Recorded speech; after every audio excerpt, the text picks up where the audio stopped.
Thomas Paine, Thomas Paine, Thomas Paine, Sam Adams, Sam Adams, Sam Adams, Benjamin Franklin, Benjamin Franklin, Benjamin Franklin. These men spoke up for what they thought was right. From their courage came such documents as the Declaration of Independence and the Constitution of the United States. From their willingness to speak what was sometimes unpopular but right, we enjoy such liberties as freedom of speech, the right to keep and bear arms, and freedom of religion. There are those who still wish to oppress our freedoms, and there are still patriots willing to stand up and defend life, liberty, and the pursuit of happiness. Men like Zeb Bell, who honor our founding fathers and what they stood for. It's now time for Zeb at the ranch, speaking up and defending your freedoms. Brought to you by Magic Valley Les Schwab Tire Centers and all of the other great advertisers on the program. And now, Zeb Bell. At this time, I would like to really paraphrase some of the words of Mike Lindell, CEO of My Pillow, that he gave yesterday in the White House Rose Garden. God gave us grace on November 8th, 2016, to change the course we were on. God has been taken out of our schools and lives. A nation has turned its back on God. I encourage you to use this time at home to get back in the Word, read your Bibles, and spend time with your families. Amen. Right now, here comes Kate Smith and God Bless America, followed by Patriot. Come on, Patriots. I need you to call in with our Pledge of Allegiance. Good morning.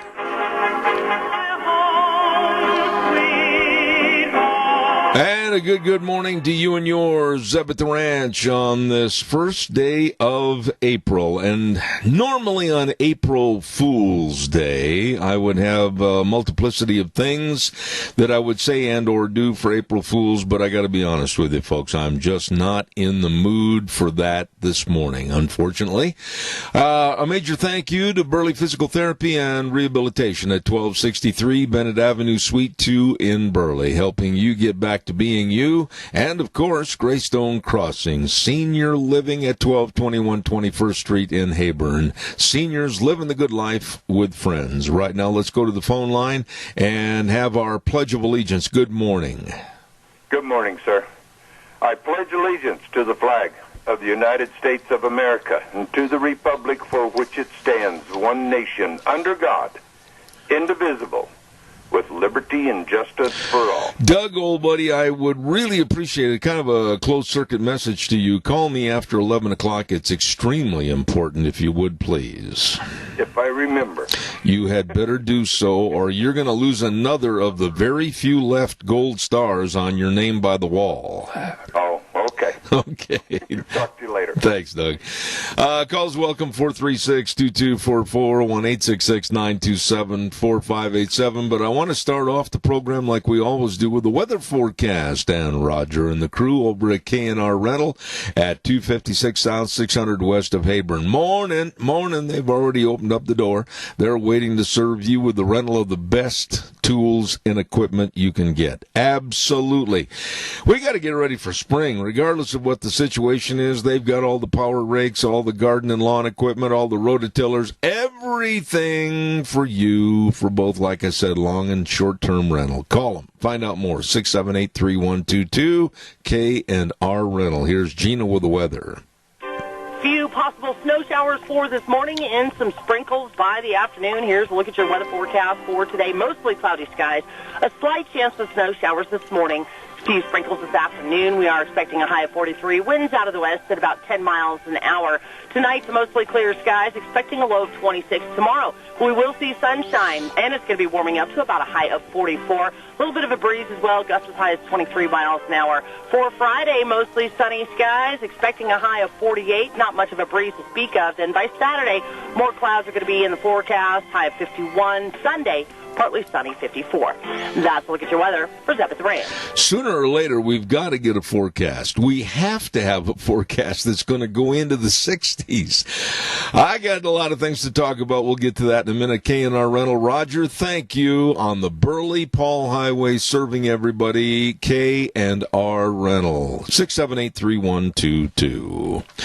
Want to acknowledge, too, before we get things rolling this morning, about our friends over to Ramsey Heating and Electric. I cannot stress the fact enough that they have been in business now going on almost 7 decades. Oh, my. Serving you with experience and expertise. Really, the best of all your heating, cooling, and electrical needs right there at Ramsey Heating and Electric, 2600 Overland Avenue in Burley. Number to call, 678-0459. They're open 7:30 to 5 Monday through Friday. The best serving you, Ramsey Heating and Electric. I think I know who this is, and I think I know what he's going to start off talking about. Shake, rattle, and roll. Hello, Keith Cottom. How are you? I'm pretty good, but I'm pretty angry inside because my wife read some of these sound offs to me that was in the weekly mailer. You know, years ago, a guy who publishes this paper came to me and told me he was going to start a publication. And I said, okay, I'm on board with you. And I advertised for him for quite a while. And then I realized there was all these people who did not have the courage to tell who they are when they wanted to sound off. So I told my friend Jay that I... wait a minute. Stop right there. Stop right there, Keith. Keith, wait a minute. We're not going to mention... Keith, listen to me. We're not going to mention any names, so be really careful about that. Okay, but anyway... I did not ever I never did ever advertise with that publication again. And now, yesterday my wife read me an article, and the guy signed himself the Night Ranger. Oh, boy. Well, let me tell you and our audience this. He might be the Night Ranger, but he sure ain't the Lone Ranger, because he doesn't even know what the truth is or what's going on. And he's hiding in the shadows. I do not know the particulars of what you're talking about or the angst of which you're trying to show for a certain story or letter, so I'm kind of in the dark. But I will say this, and I've said it before on this program, and I mean it, that I know the publication you're talking about. I know the individual you're talking about. I know the circumstances that you're talking about because I don't know how many years ago it was exactly. The same thing happened to me where people were after me, attacking me in that publication, and they had no backbone or spine to sign their own names. I look at things like that as purely garbage. Garbage. And if it's not garbage, you can wrap the garbage in it and throw it away.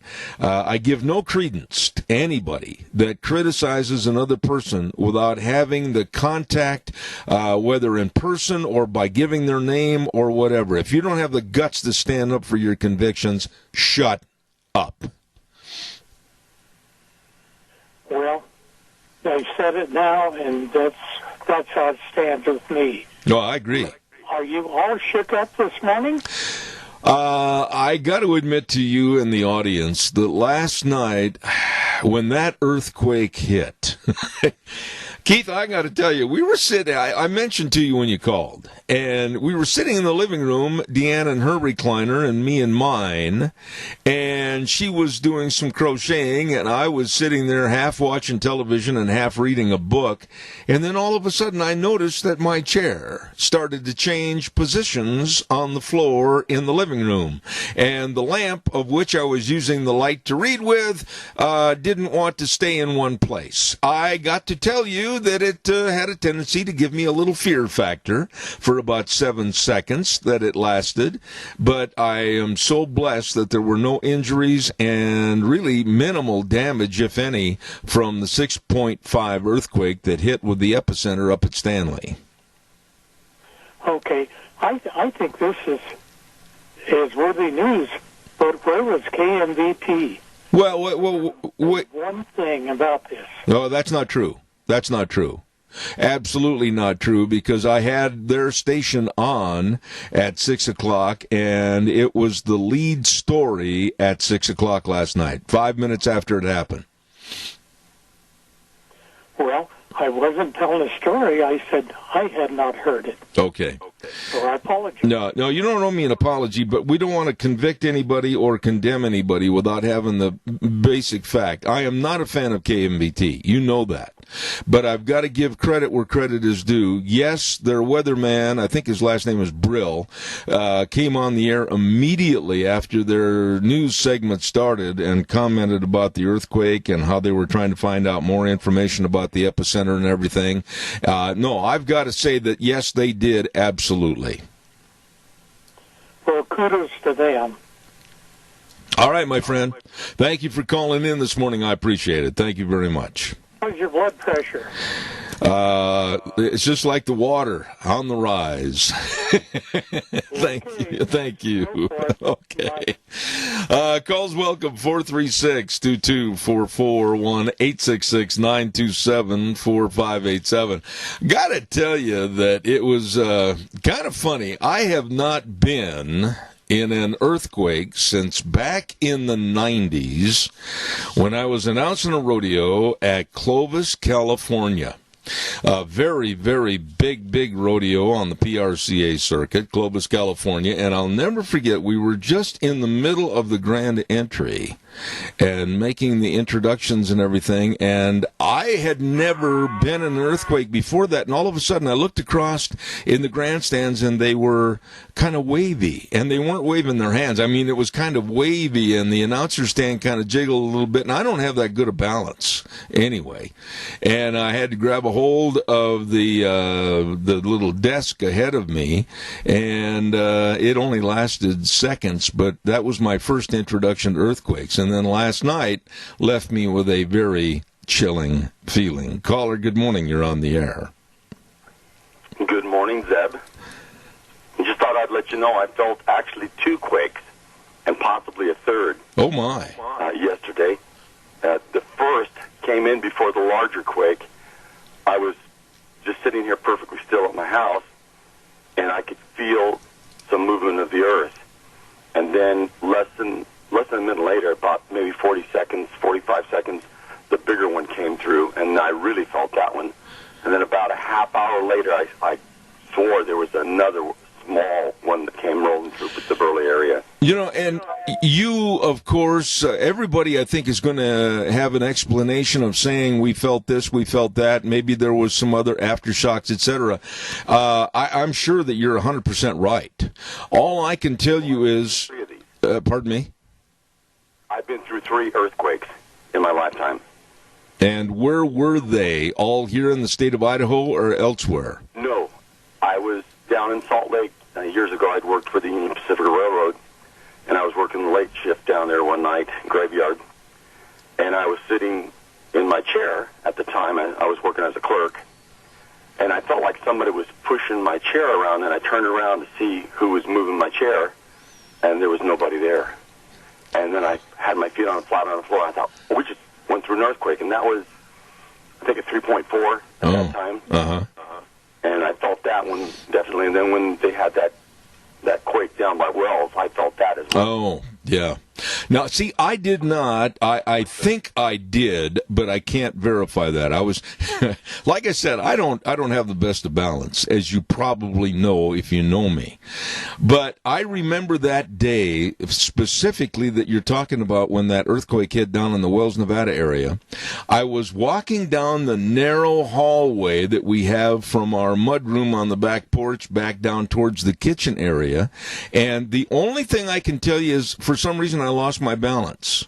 And I didn't fall or anything. I just kind of went up against the wall. And it wasn't until later on that morning. I wasn't on the air that day.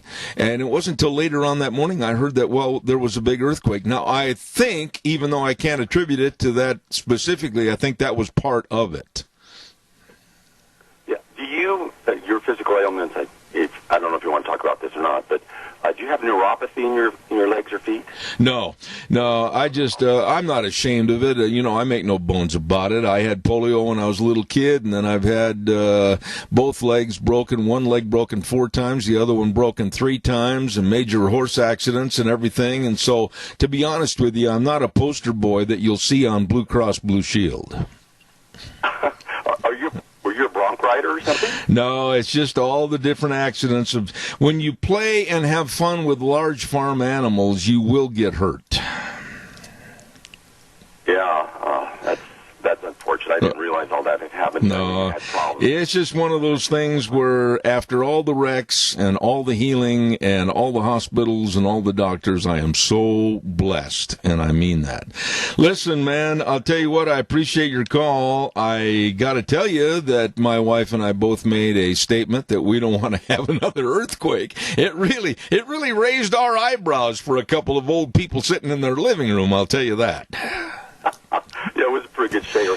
Hey, and just one little comment about people writing in anonymously. Yeah, I find it distasteful that people will attack other people, and even online in postings that they do, and they can do it all anonymously. Now, I do see some cases where posting things as anonymously isn't such a bad thing, so I'm disagreeing just a little bit with you on that issue. Because I'll tell you what, even if you're trying to be civil online, people will attack you. And if they know your name, they can look you up on the Internet, find you, and send you some of the most disgusting letters you've ever seen.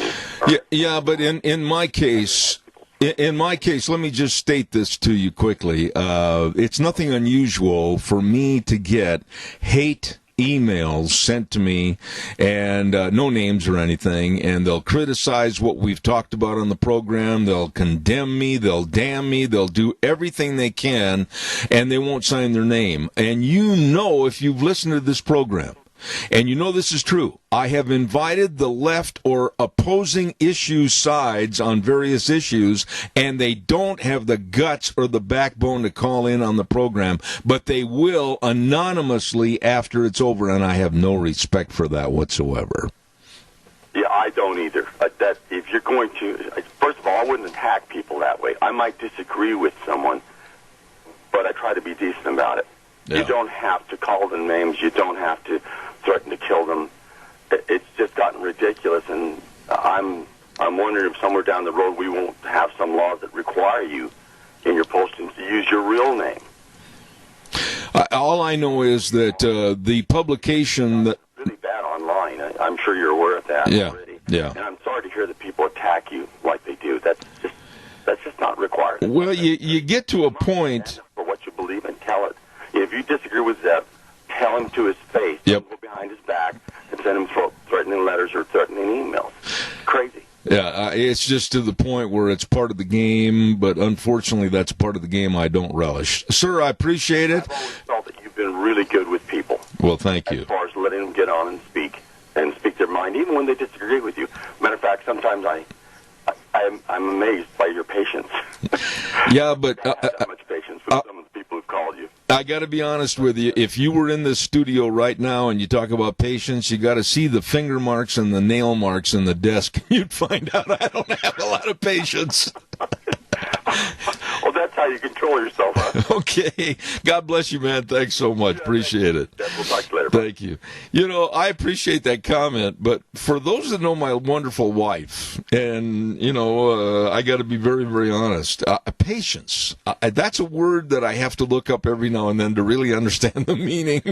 And I really thank that man for that kind remark, because, sometimes my patience, I have no idea where I put it.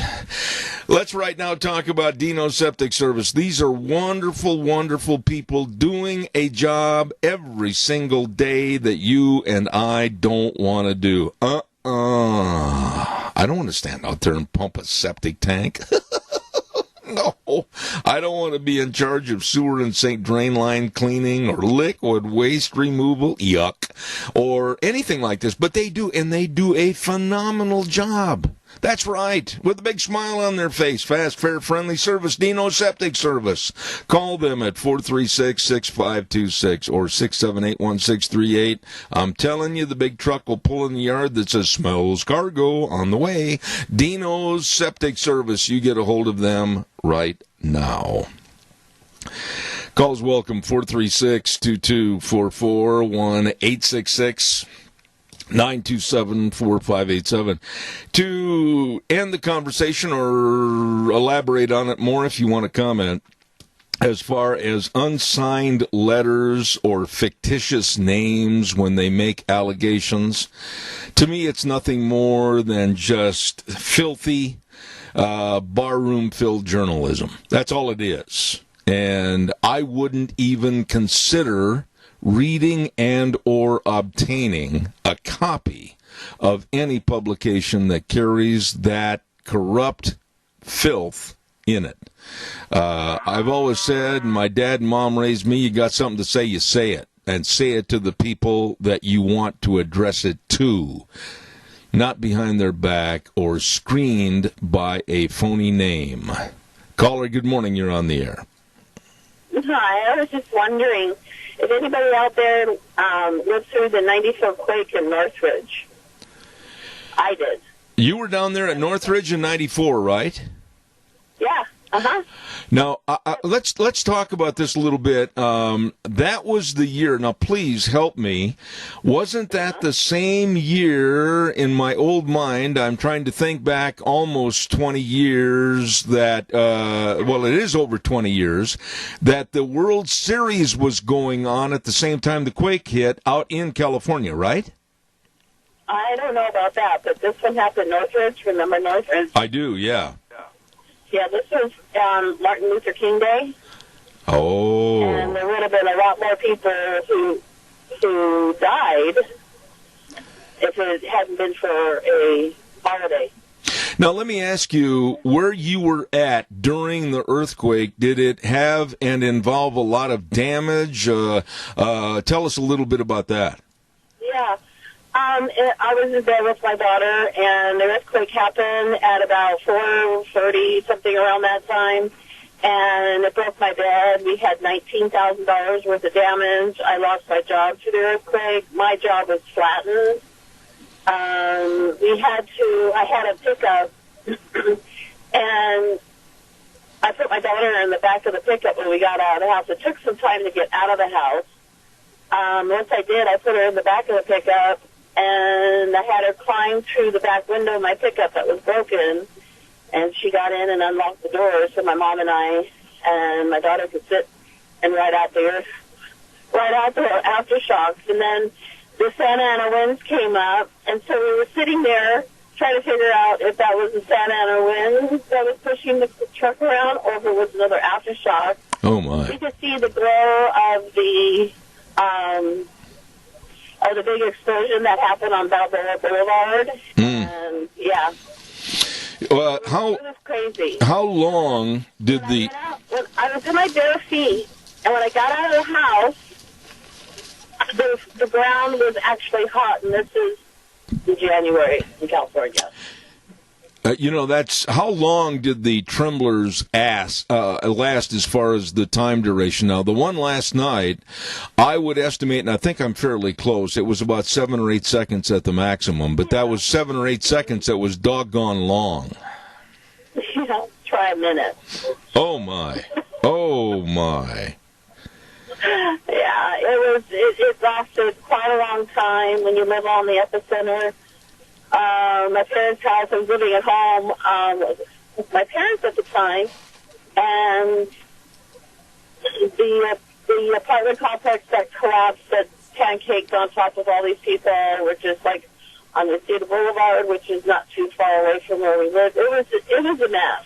Wow. And you could hear it. You could hear the roar. I could still hear the roar in my head if I think about it. And when you are, it's a horrible sound. It really, really is. And yeah. Well, I want to tell you how much I appreciate your calling to share that with us. I do remember those circumstances. I do have friends in that area that I talk to about it and everything. But I want to say one more thing before I leave. Just imagine everything in your kitchen,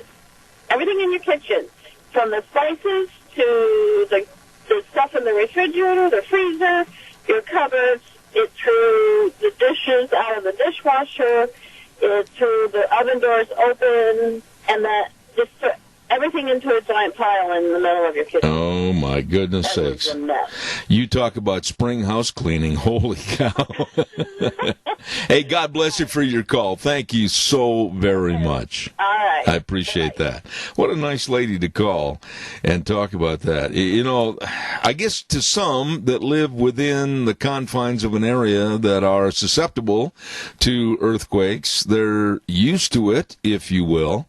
But I got to be honest with you that sitting in last night and looking at a lamp, I have a lamp on a kind of a little coffee table to my right in my living room, and then I have a stand-up lamp to my left. I'm an old man. I need a lot of light to read.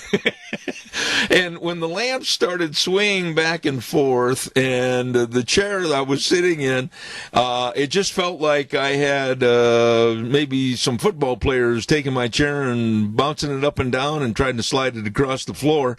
It was a little disconcerting.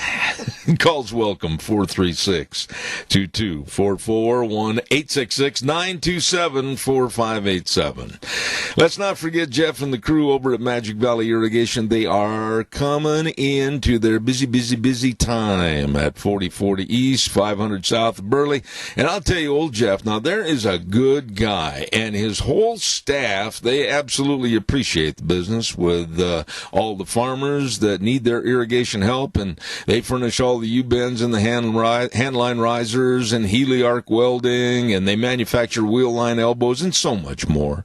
And they're there for you. Call them, 678-3101. That number again from Magic Valley Irrigation, 678-3101. Give them a call today, Magic Valley Irrigation. Oh, real quick note before I take this next call, and this is really important. My dear friend Joe Bennett of Bennett Boys Auction Service said that the sale for Larry and Carlene Hathaway over in Shoshone coming up this Saturday has been postponed. Postponement. Larry and Carlene Hathaway semi-retirement auction over in Shoshone coming up this Saturday, managed by the Bennett Boys Auction Service, has been postponed. And we're going to hit this a couple of more times today and tomorrow, so don't forget that. Caller, good morning. You're on the air. Good morning, Zeb. Hi. I'm beginning to think that how you feel an earthquake, the duration of it, and the strength and so forth, depends on how far you are from the epicenter and maybe the depth of the quake and what kind of earth it comes through to get to your place. I felt really dizzy for just a second, or kind of dizzy. It didn't seem right. And then my chair started to move, and I thought, well, has the baby come over here, and is she trying to get up using my chair? And I said, is somebody behind my chair? And my daughter-in-law said, no, it's an earthquake, and then it really did pick up. Oh, my. I think we probably had a good 20 seconds of it. Oh, that long? The only thing it did, well, it swung some wire baskets that were hanging on hooks above the counter in the kitchen, and then it stopped my grandfather clock. And you could hear the chimes banging back and forth against each other. And I think what it did, it took the pendulum out of the pattern, the side-to-side pattern it needed to have, and so the hands stopped moving. I got to tell you a funny story, Linda. I got to tell you one funny story that happened last night, and it was with my daughter and her sons. And she has 3 teenage sons. And when the earthquake hit, she, my daughter Toby, thought that all the rumbling and everything was caused by the boys downstairs roughhousing, and she said, I ran to the basement steps and started chewing them out, and then everybody realized it was an earthquake and not her teenage sons. you know, that's the thing I'm finding is that the first thing you do, and maybe if you've been through enough of these, you go to earthquake first. You come up with the thing that seems most obvious. And back in '83, when we had that earthquake up in Chalice in October, my husband had gone to work. I wasn't working that day, and I was lying on the bed, and I felt the bed move, and I thought, did Jonathan get up out of his crib and climb out and come in, and is he shaking the bed? I looked around. I called Jonathan. No Jonathan. He was about 2.5. I got up and started walking toward his bedroom, and I fell. We have a concrete floor, but boy, I could feel it through that floor last night, I'll tell you. Well, I walked into his room, and there he stood, holding onto the head of his crib, looking at me just like still as a statue. Yeah. He was wondering, what's going on with my crib? It's very unnerving, to say the least, and I don't think anybody would have a real staunch John Wayne attitude when it comes to being in an earthquake. Linda, God bless you, and it's so nice to hear from you this morning. Have a wonderful day. God bless you, folks. Thank you. Take care. Thank you. Caller, I will be right with you, and I'm going to ask you to stay with me just a second, please. I want to remind everybody about our friends at Berry Equipment and Rental, Sales, Service, and Parts. Had a nice talk to Cody yesterday, as a matter of fact, and they are rolling into spring, and they've got everything you need for the jobs you need to do, lifting and digging and pushing and carrying and grading and leveling. Oh, they've got the equipment. Doosan wheel loaders, excavators, all the Bobcats, everything. Great financing programs to buy, great lease programs. What are you waiting for? Berry Equipment and Rental. 159 West Highway 30 in Burley, 465 Addison Avenue West in Twin, and the Nampa location for Berry Equipment and Rental. Caller, good morning. You're on the air. Good morning, sir. My friend. Yeah, the earth did move under our feet last. Woo! What were you doing? Where were you? Were you sitting at a dinner table? What were you doing? I just sat down in my chair and getting ready. The wife was just got done fixing dinner, and we just sat down to eat, and it started rocking, and I got a dog that lays beside my chair. And I thought, boy, he's being real rambunctious because my chair was a-bumping. I looked over, and he's stretched out sleeping. And my wife, she says, is there somebody behind the couch? The dog's behind the couch roughhousing? And I said, no. And then the TV, I could look at the TV and see reflection outside, and the reflection in the TV was going back and forth. And I went, we're having an earthquake. You know, it was really funny, Doug, because Deanne's chair in the living room is about maybe 6-7 feet away from mine. And we both kind of, you know, it's funny, like you see on TV shows where all of a sudden the principal parties kind of raise their eyes and look at each other. Well, our eyebrows were raised, and we didn't say a word as these lamps were swinging back and forth. I mean, it's kind of spooky. It is, and we got a ceiling fan, you know, with the pull chains on it. And I said, we had an earthquake, Crystal. Look at the chains on that fan, and they were swinging back and forth. Yeah. Yeah. So, but, you know, one thing on a little bit of politics and mainstream media, how they've been crying and crying and crying because a year ago President Trump stopped all the White House daily briefings, and they've been crying, no access to the president. Yeah. Now, the president's given a daily briefing on this coronavirus, and they're talking about not airing it, just pulling snippets, because it is not with their narrative against President Trump. If they air the whole thing, their consumers, their watchers, sees everything instead of just the snippets the mainstream media wants them to see. Well, I'm going to tell you that there have been many people that have criticized the president and saying he's doing it politically to have these coronavirus briefings. But you know something? That's part of being the president.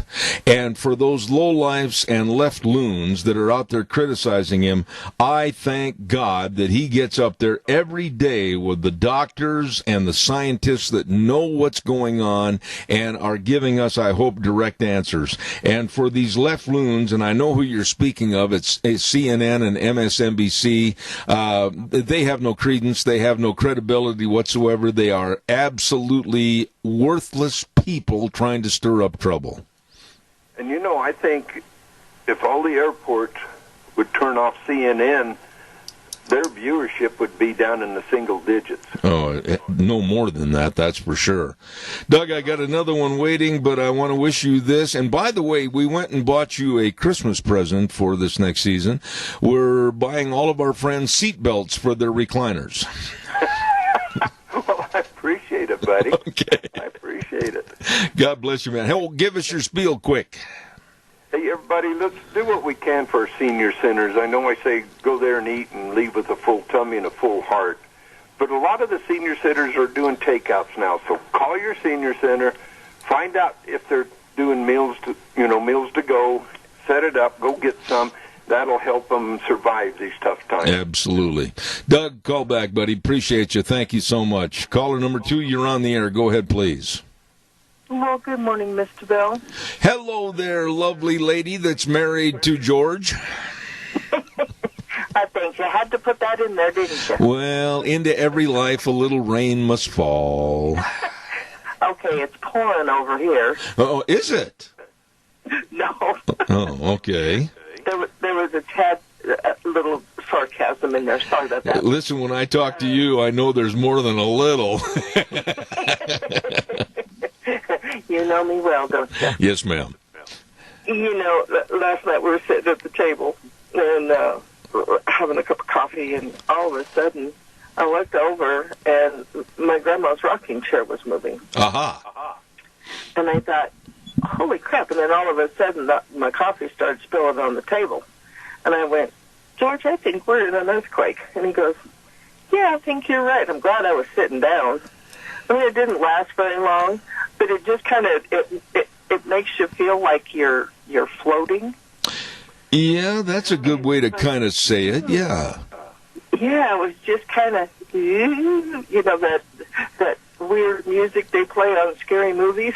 Yeah, the kind of Wheels, we got a little feedback here. Kind of a Twilight Zone, like the opening with Rod Serling, where the music would go, doot, doot, doot, doot, doot, doot, doot, doot, like that. Yeah. Yep. I remember the one in October. I think was it in 82 or 83, that big one that hit Chalice? Yeah.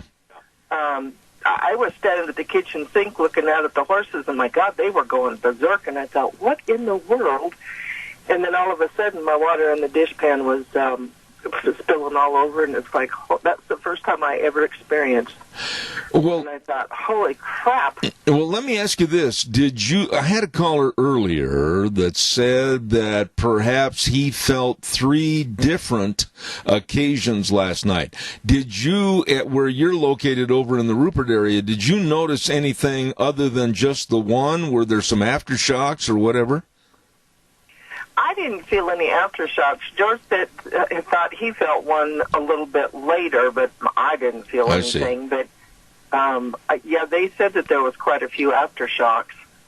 Well, as clumsy as I am, and as much as I spill under normal conditions, at least last night I had a good excuse to make a mess. Yeah, that wouldn't be hard to do. No. Hey, go wake up, George. Tell him it's a beautiful day. I will, my friend. You have a good day. All right. God bless. Thank you so much. I want to tell you folks something that I am going to do. Caller, I'll be right there. I promise. Don't go away. And I mean this. This is just a kind of an appreciation I have for this time of the year, Easter. And I feel like Easter is taking a hit this year, and the real meaning of the Easter season is not going to be conveyed the way it should be due to the fact that we're looking at all the church closures that are interrupting the Lenten services, Palm Sunday, and Easter. So what I'm going to do, and I mean this, and it's going to be non-denominational, right here on my program coming up on Wednesday, April 8th next week, we are going to have an Easter service right here on the radio, and it's going to be at 10:30 on the 8th. Now, some people are going to condemn me. Some people are going to be upset about it. That's fine. We're going to do it anyway. And I feel that all of us need to hear an Easter message, especially at this time. Caller, good morning. You're on the air. How you doing this morning? Hanging in, hanging on, like the cat holding on to the knot. Hey, I drive truck, and I was parked in Jerome last night, and I was in my sleeper watching TV when that hit. I jumped up because I thought I had another truck rear-end me. My truck, if my air brakes wouldn't have been set, I really think I probably would have rolled 4 or 5 feet. And I was weighing 120,000 pounds, and I mean, I jumped out. I even got around and looked behind my truck because I swore somebody rear-ended me. Oh, my goodness. That much weight on a big, big truck, a big semi, and you felt that kind of earthquake. Oh, yeah. It moved my truck, and like the brakes fit. Well, you know, I just had my tractor brakes engaged, not my trailer brakes, and I swear if my tractor brakes went on, I would have rolled. It was crazy. Let me ask you this. Have you ever been on the highway driving when an earthquake hit? And what does that feel like? Or how hard is it to control your vehicle? I've never been in one. That one in 83, I lived up in Elba at the time, and we lived in an old house, and it was shaking. And I had a guy out putting some shoes on my horse, and I went out and I asked him, I said, "Did you feel that earthquake?" And he says, "No, I didn't," but he says, "This horse started acting really strange for a while. He was going bonkers." Oh, my. Well, I certainly hope, and I'm glad you're all right, and God bless you for your call this morning, because I hadn't thought about what it would do to the trucking and the traveling on the interstate. God bless you, sir, and call more often. I appreciate it. Thank you. You have a good day. All right, sir. Caller number 2, I'm going to ask you a big favor because I've got to get this on right now, and it's only going to put you in delay maybe a minute. I've got to get the weather on right now by our dear friends at Mount Harrison Audiology and Hearing Aids, and believe me, they absolutely provide expert diagnostic testing combined with the best technology and the best people to provide the best in hearing health for you. All you have to do is give them a call, make an appointment, 312-0957. They're right behind the Minidoka Hospital across from the emergency room. And right now, during these trying times, they're shipping batteries to people who need them for their hearing devices. And all you need to do is just call ahead and make sure that they can help you at 312-0957. Right now, here is Gina with the weather. Few possible snow showers for this morning and some sprinkles by the afternoon. Here's a look at your weather forecast for today. Mostly cloudy skies. A slight chance of snow showers this morning. A few sprinkles this afternoon. We are expecting a high of 43. Winds out of the west at about 10 miles an hour.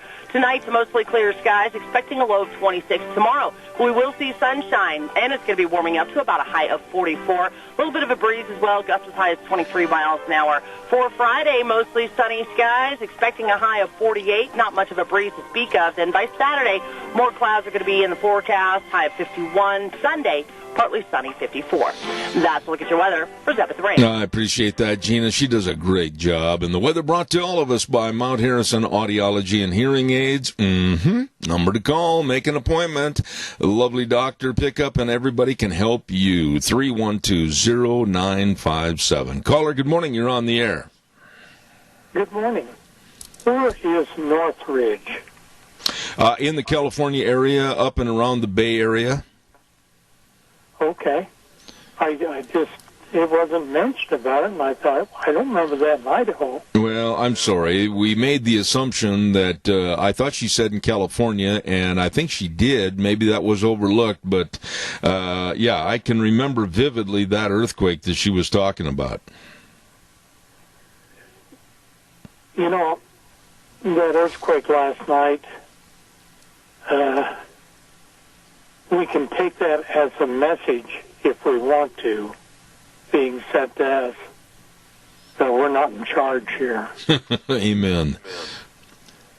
You know, and Keith, what you just said, and again, Wheels, the feedback, please. What you just said is just so true of everything. You know, anytime that man, lowly little man, thinks that they are going to control this, thinks that they are going to control climate, thinks that they can change climate, thinks that they can do things that God does, isn't it a shame to think that man has put themselves in that high elevation and then they get knocked off their pedestal and they wonder what happens? Well, I honestly believe that it's a message sent, but just a slight tremor. Yeah. But if you don't straighten up, things are going to really come down on you. It could be. Very well. Keith, God bless you, man. And again, always pack a seatbelt with you from now on so you can strap yourself in. Thank you. Well, I need it on my bed. Oh, I'm not going there, Keith. You're on your own. Thank you. Thank you. Bye-bye. All right. Caller number 2, you're on the air. Go ahead, please. Well, here I come again. You were asking about controlling a vehicle. There was an earthquake after the Chalice earthquake, and I cannot tell you the date. Whether it was an aftershock of that, it might have been. My husband was in Boise for a meeting, and he stayed with my folks overnight, and he left their home and was driving down the street, and he went around the corner, and all of a sudden he said, I was having a hard time controlling the car. So he said, I pulled to the side of the road. I thought there was something wrong with the car maybe, and I stopped and got out, and he had a bad ankle. He had jumped out of his dad's hayloft when he was a kid and twisted his ankle. Ooh. And later it got gout and had frequent attacks of gout. Well, that darn road, he said, he stepped out of the car, and the road came up and twisted his bad ankle. And he was not too pleased. Ooh. But then he realized it was an earthquake and not a problem with the car. So it does affect vehicles when they're traveling. You know, I wonder what the frequency is, and I got to get a geologist or somebody that understands earthquakes on the program. I'm going to try to do that next week. I know a person to call up in the Boise area, and I wonder what the frequency is after there has been an earthquake of this size. Now, 6.5 is a fairly good-sized earthquake, and I just wonder what kind of unsettling events down in the core of our Earth have occurred to where maybe the different plates of Earth and levels of Earth and the status of all the rock and everything, once it has an earthquake of that size, what's the possibility of one again soon or what? Well, I know that we had a geologist that worked at Minico High School for a good while, and my husband called him after that 83 earthquake because they let the kids go home, but they kept the teachers. And he said, "What should we let the teachers go too?" And he said, "Yes, absolutely, because you never know after the first quake what the next one will be, and that helps you to know whether things are going to get worse or whether they're settling down." I see. So my husband, who was the special ed director, called the superintendent, and he told him what our friend had said, the teacher, and he said, "Oh, okay," and he let the teachers go too. Mm-hmm. Oh, it's interesting what goes on, and I think that, as I said, I believe it tends, a lot of things depend on where you are and the earth and the depth of it and the distance and so forth, and what's between you and that quake, what you feel. Yes, I think that would be wonderful. I will. The geologist. I will do that, and I will say this, and I do not have the knowledge about earthquakes or anything else, but I have read various publications that we here in this area are susceptible to like major quakes that may and have been predicted may happen up in the Yellowstone area. So I'll get somebody on and we'll talk about that. Yeah, I think there is a fault up there. And, you know, some people will say they hear a roar, and some people will say they don't.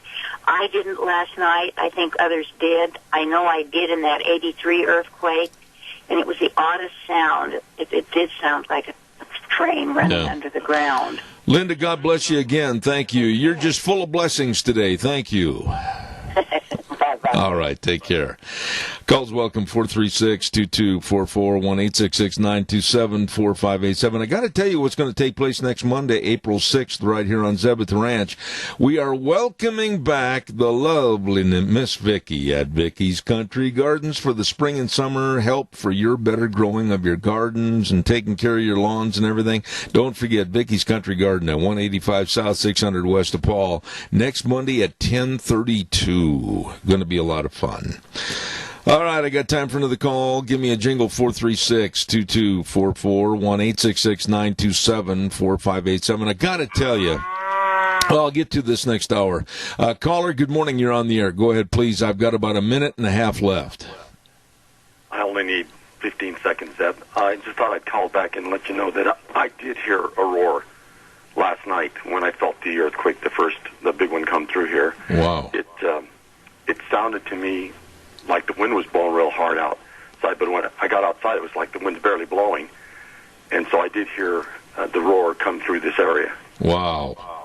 Thank you for calling back and clarifying that. I mean, there's a lot of the unknown that we just absolutely need to be in pursuit of more knowledge. Thank you so much. God bless you. You're welcome. A lot of great calls this hour, and I'm certainly glad, and I mean this, that everybody's safe, and we can kind of giggle and tee-hee about the earthquake, but as long as nobody was hurt and there's no property damage, that's the main thing. Right now, we are going to take a little break, send it over to my old buddy Wheels at the main studio. CBS News is next.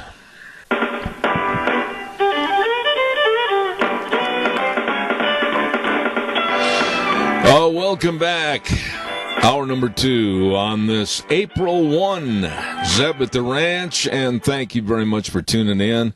Our thanks go out to Burley Physical Therapy and Rehabilitation at 1263 Bennett Avenue, Suite 2 in Burley, helping you get back to being you. And, of course, Greystone Crossing Senior Living. What a beautiful, beautiful place for seniors to live, 1221 21st Street in Hayburn. Seniors living a good life with friends. Right now, let's have this good word for Western Waste Services. From the canyons of the Snake River and all across southern Idaho, we're all at the Georgia struggle. Western Waste Services, we care about our community, our resources, and this free land. Western Waste Services is lending a hand, always at Georgia struggle. Oh, they are always at your disposal. And I'll tell you what, if you probably heard me many, many times in the last few weeks talking about the Power in Pink program to help defeat cancer. The Pink Garbage Cart program. Check it out. Call them, find out more. And percentages of proceeds from those garbage carts are going to go to help fight cancer. Absolutely. Call them at 734-6969. Always at your disposal, Western Waste Services. Want to remind you, too, about our dear friends over at Burley Physical Therapy and Rehabilitation. I got to tell you that Nick and I had quite a conversation the other day. And even through all this mess and this hubbub and this transitioning of our lifestyles, they are there to serve you. They know that you're working hard to recoup those muscles and those aches and pains and bones from surgery or an accident, whatever. That can't be postponed. It's got to be taken care of. Burley Physical Therapy and Rehabilitation at 1263 Bennett Avenue, Suite 2 in Burley. Now, I urge you, they're going to do all they can to help you, whether it might even mean arranging for an in-home visit. They want to serve you. They will take care of you at Burley Physical Therapy and Rehabilitation, 678-1191. 678-1191. You call them today. Right now, let's go to the phone line, and I can't think of a more calming source of information this morning than this gentleman back in Indianapolis, Indiana, and that's, of course, my old emphasis on old buddy Dave Bego. Good morning. Oh, Zeb, good morning. Are you saying I'm old? I'm saying you got to put more emphasis on it. I'm saying you're old. You got to really emphasize those O's before the LD. Oh, my gosh.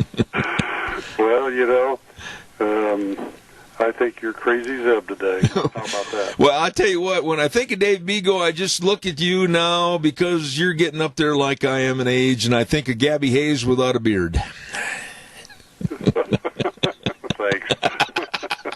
Hey, all kidding aside, I'll start off. You guys are doing well, and you're feeling good, and haven't contracted anything. No, we are doing very well. We're God blessed, and the same right back at you.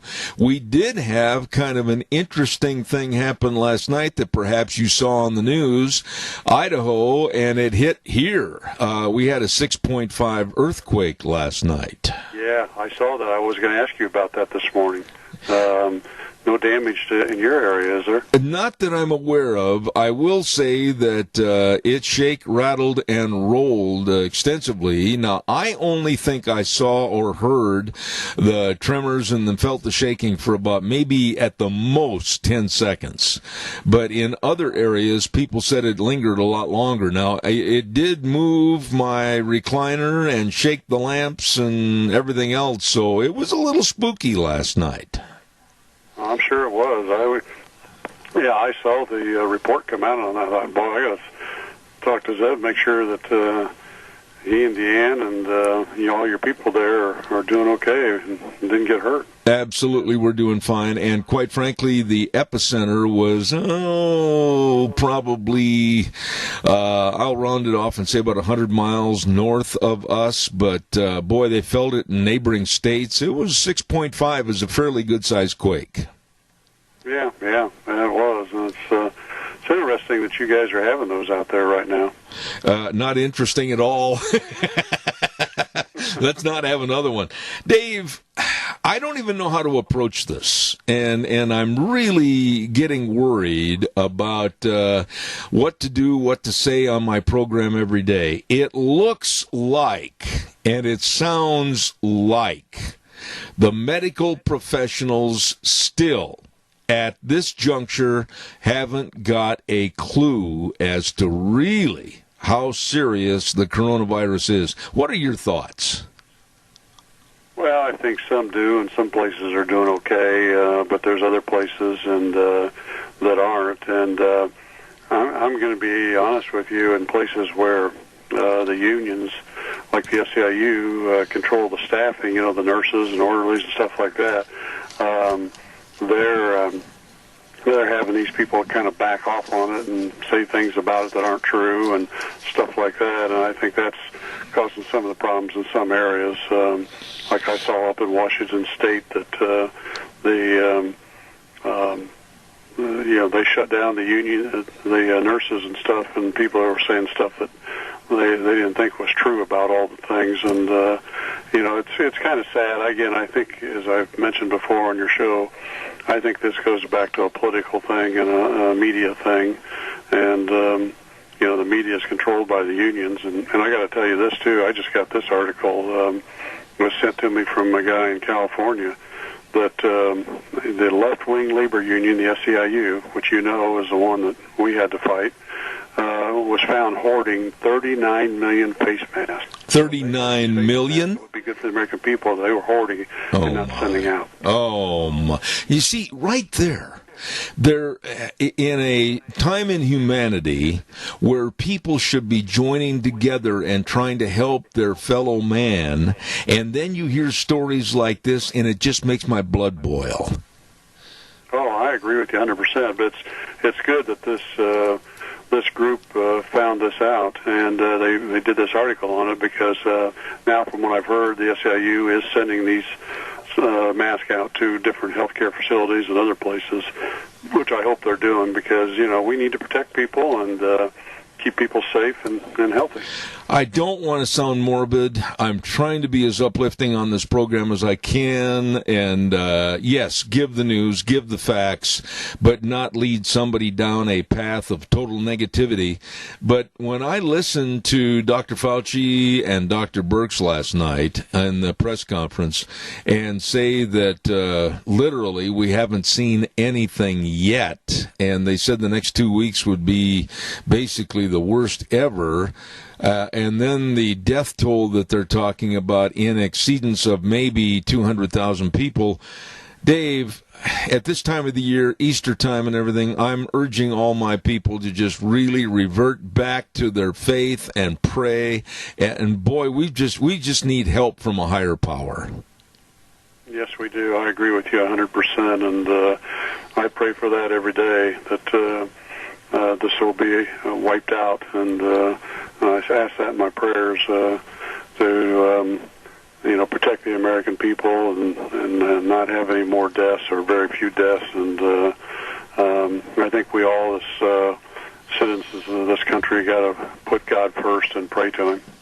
Did you hear, in conjunction with what we're talking about, did you hear that, and I've had this man on my program, Mike Lindell, the CEO of MyPillow, was asked to speak at the White House Rose Garden yesterday, and because he is a devout Christian, the left this morning is going bonkers.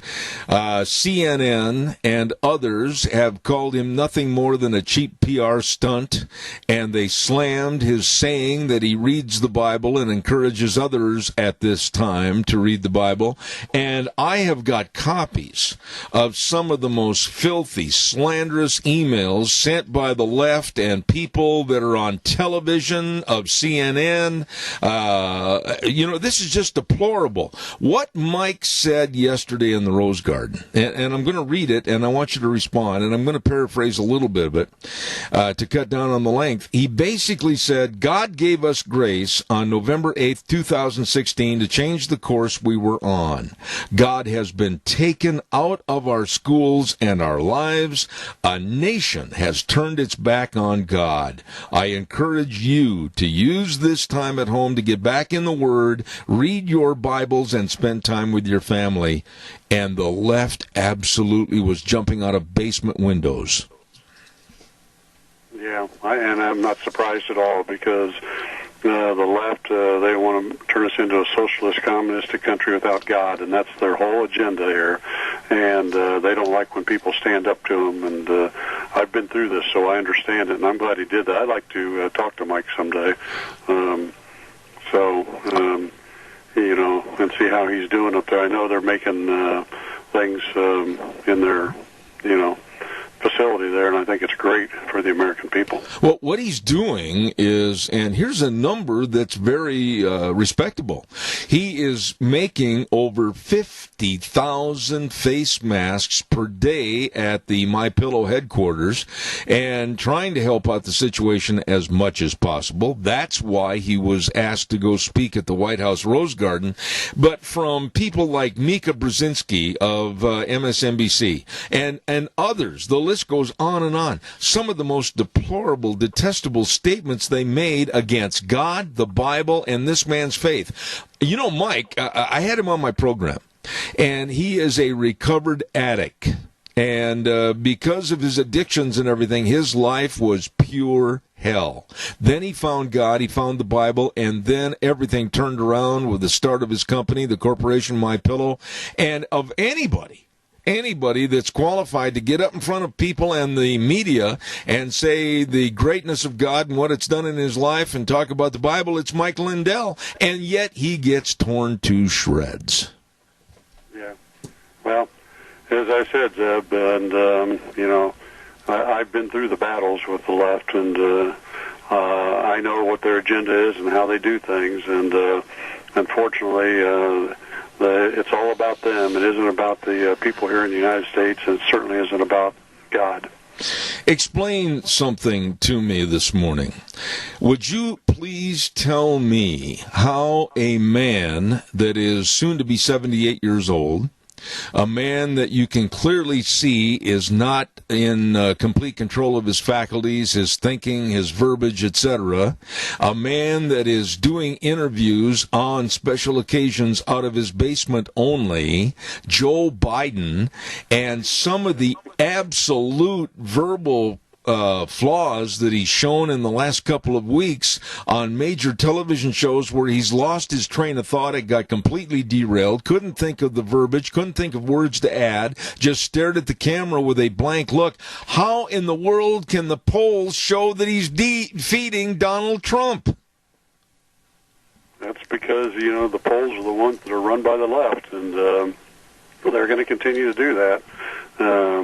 That's their whole goal. They want the White House and the Senate and the House, and when they do, they're going to bring this country down, If you look back in history, it took a long time for when countries over in Asia and Europe, some of them became free markets and were doing good things in that, but over time, that all went away, and a democratic society went away, and it went to communism and socialism. And it took about 200 to 250 years to do that, and we're in that area right now, time-wise, of this country. And we got to wake up, and the American people need to stand up and don't allow this to happen. Where are you back there in Indiana as far as a populace? I mean, again, I always ask about what your relationship is with other business owners, maybe when you go to the coffee shop or whatever, your church, your feelings of your friends, etc. I mean, when you hear things like Joe Biden on various polls is ahead of Donald Trump, and Biden hasn't done anything, and quite frankly, I know he can't accomplish anything, and he can't even put 3 words together in a constructive sentence or organize a one-horse parade. What are their thoughts? Oh, they feel the same way. I mean, Indiana is it's a conservative state, but even the Democrats in this state, they're more like the old Democratic Party, and they don't like to see things like Biden up there either. So you're not seeing a lot of support for that kind of stuff, and even Democrats who have won elections, like our mayor of Indianapolis here, I know him, and he's not a way out on the left type person like the big part of the Democratic Party across this country has become. And we need more people on both sides of the aisle to stand up and realize what's going on and stop it, and stop the left. Were you, as a businessman, and a really successful and large businessman with a lot of employees, were you in favor of the $2 trillion stimulus plan that may have to go through some more interaction with our Senate and our Congress and get more money in the future, the very near future? What are your thoughts about that? Well, I do hope it helps, because I do know, dealing with a lot of companies, we do across the country, there's a lot of them suffering out there and closing down, and and I want to see our economy continue to the way it was before all this started happening, and so I think there's going to be some good things about it, but I hope they're very, very careful about how they review it and look at it, and who they help in that, so that you don't have some companies or people out there that are just doing it to steal money. You must be, as a very prideful man in Indiana, very proud of your Vice President Pence. I look at this guy every day on TV, and you know him personally, and I sit there and I watch this man get up at the podium in a very deliberate manner and very cautious, calm manner, give the facts about what's going on. What are your thoughts about Vice President Mike Pence? I think he does a good job, and he's professional in how he handles it and all that, and I think he's comfortable up there in front, because I don't know if you know or not, but at one time before he got into politics, he actually was a talk show host too. So he's been through this stuff, and I think he tries to handle things in a very, very calm, professional way, which is good. Your thoughts on the division between the Democrats and the Republicans, and I think I know what you're going to say. When this stimulus bill came out, I was in favor of it. I thought, man, if we can do anything to help small business people, including me, and others that are subjective right now to going bankrupt or close the doors, I was in favor of it. But then when the Democrats started adding pork, like money for the Kennedy Center and money to cut down jet plane emissions, money for the green movement, wow. I mean, I absolutely was ready to get a hold of Crapo and Risch, our senators, and say, trash it. Throw it in the trash can. Get rid of it. It's no good. What are your thoughts? Well, I agree with you, but again, this is their tactics to put stuff in there that'll help them achieve what their goals are at the end. And you know, Pelosi is the person they're using to really push all this stuff through. And she came out the other day. I don't know if you saw it, and compared Trump to Nero and blames him for deaths and everything else. She's out there saying, we're going to use all this stuff. It's part of our agenda to bring the president down. Yeah. And people got to listen. They got to understand what these people are really trying to do. Absolutely. Speaking of that, can you imagine, this is hindsight, but can you imagine you and me and others that are conservatives doing or threatening to do the same thing against Obama? Yeah, we'd be attacked in that, but it's our professionalism and we don't do those type of things, and that's what we got to get the other side to wake up to. Let me ask you this, Dave. There's been so much heartache, and I know that you live in a professional sports city. We mentioned this briefly on the previous program, with the Indiana Pacers and the Indianapolis Colts and everything. But it's the residual effect of all the people connected to those sports teams, whether it's the vendors or whether it's the cleaning people or anybody and everybody that's connected to it. You must know firsthand they must be going through purely hard times right now. Well, it really is. It's terrible. And, the NCAA headquarters are here in Indianapolis, too. And, they've cut back on all that. And, it's, and, of course, here in Indiana, the Indiana High School Athletic Association has shut down all the sports and everything. And, and Indiana is a big sports state. And it's really hurting. And it's hurting because, we have a lot of travelers come into Indianapolis for these events and things like that. And it's hurting, the community, restaurants and hotels and, people that do work. And it's really sad. It really is. But the biggest thing, too, is that, people really enjoy, and I enjoy it, sitting down watching this stuff or going to the games. And now that we can't do it, it's depressing. Let me ask you this last thought here, Dave. As a businessman, and you're looking at things shut down, people staying at home, not buying tickets, not spending money, not going anywhere, and all of a sudden, let's say at the end of April, hopefully and God willing, we'll see some bright spots at the end of the tunnel. How long will it take, in your opinion, to kind of put the plug back in the socket and get the economy and jobs and everything rolling again? Well, I think once they eliminate all these restrictions and people can go back to work and everything starts to build up again, I think it'll rise pretty quickly, to be quite honest with you, because you'll have people out and about doing anything. Just to give you an example, it's crazy here in Indianapolis. Usually, when you're on the interstates that go through Indianapolis or around the outside of the city and the other roads and that.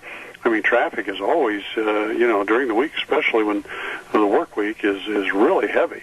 I mean, but right now, you can drive for a long way and not see a car. Oh my! And that's really sad. And we need to get people back out. Absolutely. I couldn't agree more. Dave, I hope that you, your family, your staff, everyone stays safe, stay healthy, and God's blessings to you. You're a valuable part of this program. Thank you so much, Dave Bego, Indianapolis, Indiana. Thank you. Well, thank you, and I pray that you and your family and all your listeners stay healthy and safe. All right, buddy. Talk to you next week. Thank you so much. A valuable friend, a great businessman and author of books, and really knows what's going on with the labor unions in this country, Dave Bego. Thank you very much. I want to remind you also about our friends at Hanson Mortuary. Yes, in these trying times, boy, when there's a passing of a loved one, everything just seems to go up in the air. You don't know what to do. You don't know who to turn to, and you've got things to take care of. Please stop for a minute, take a big breath, and then call our friends at Hanson Mortuary, 710 6th Street in Rupert. Number to call, 436-5636.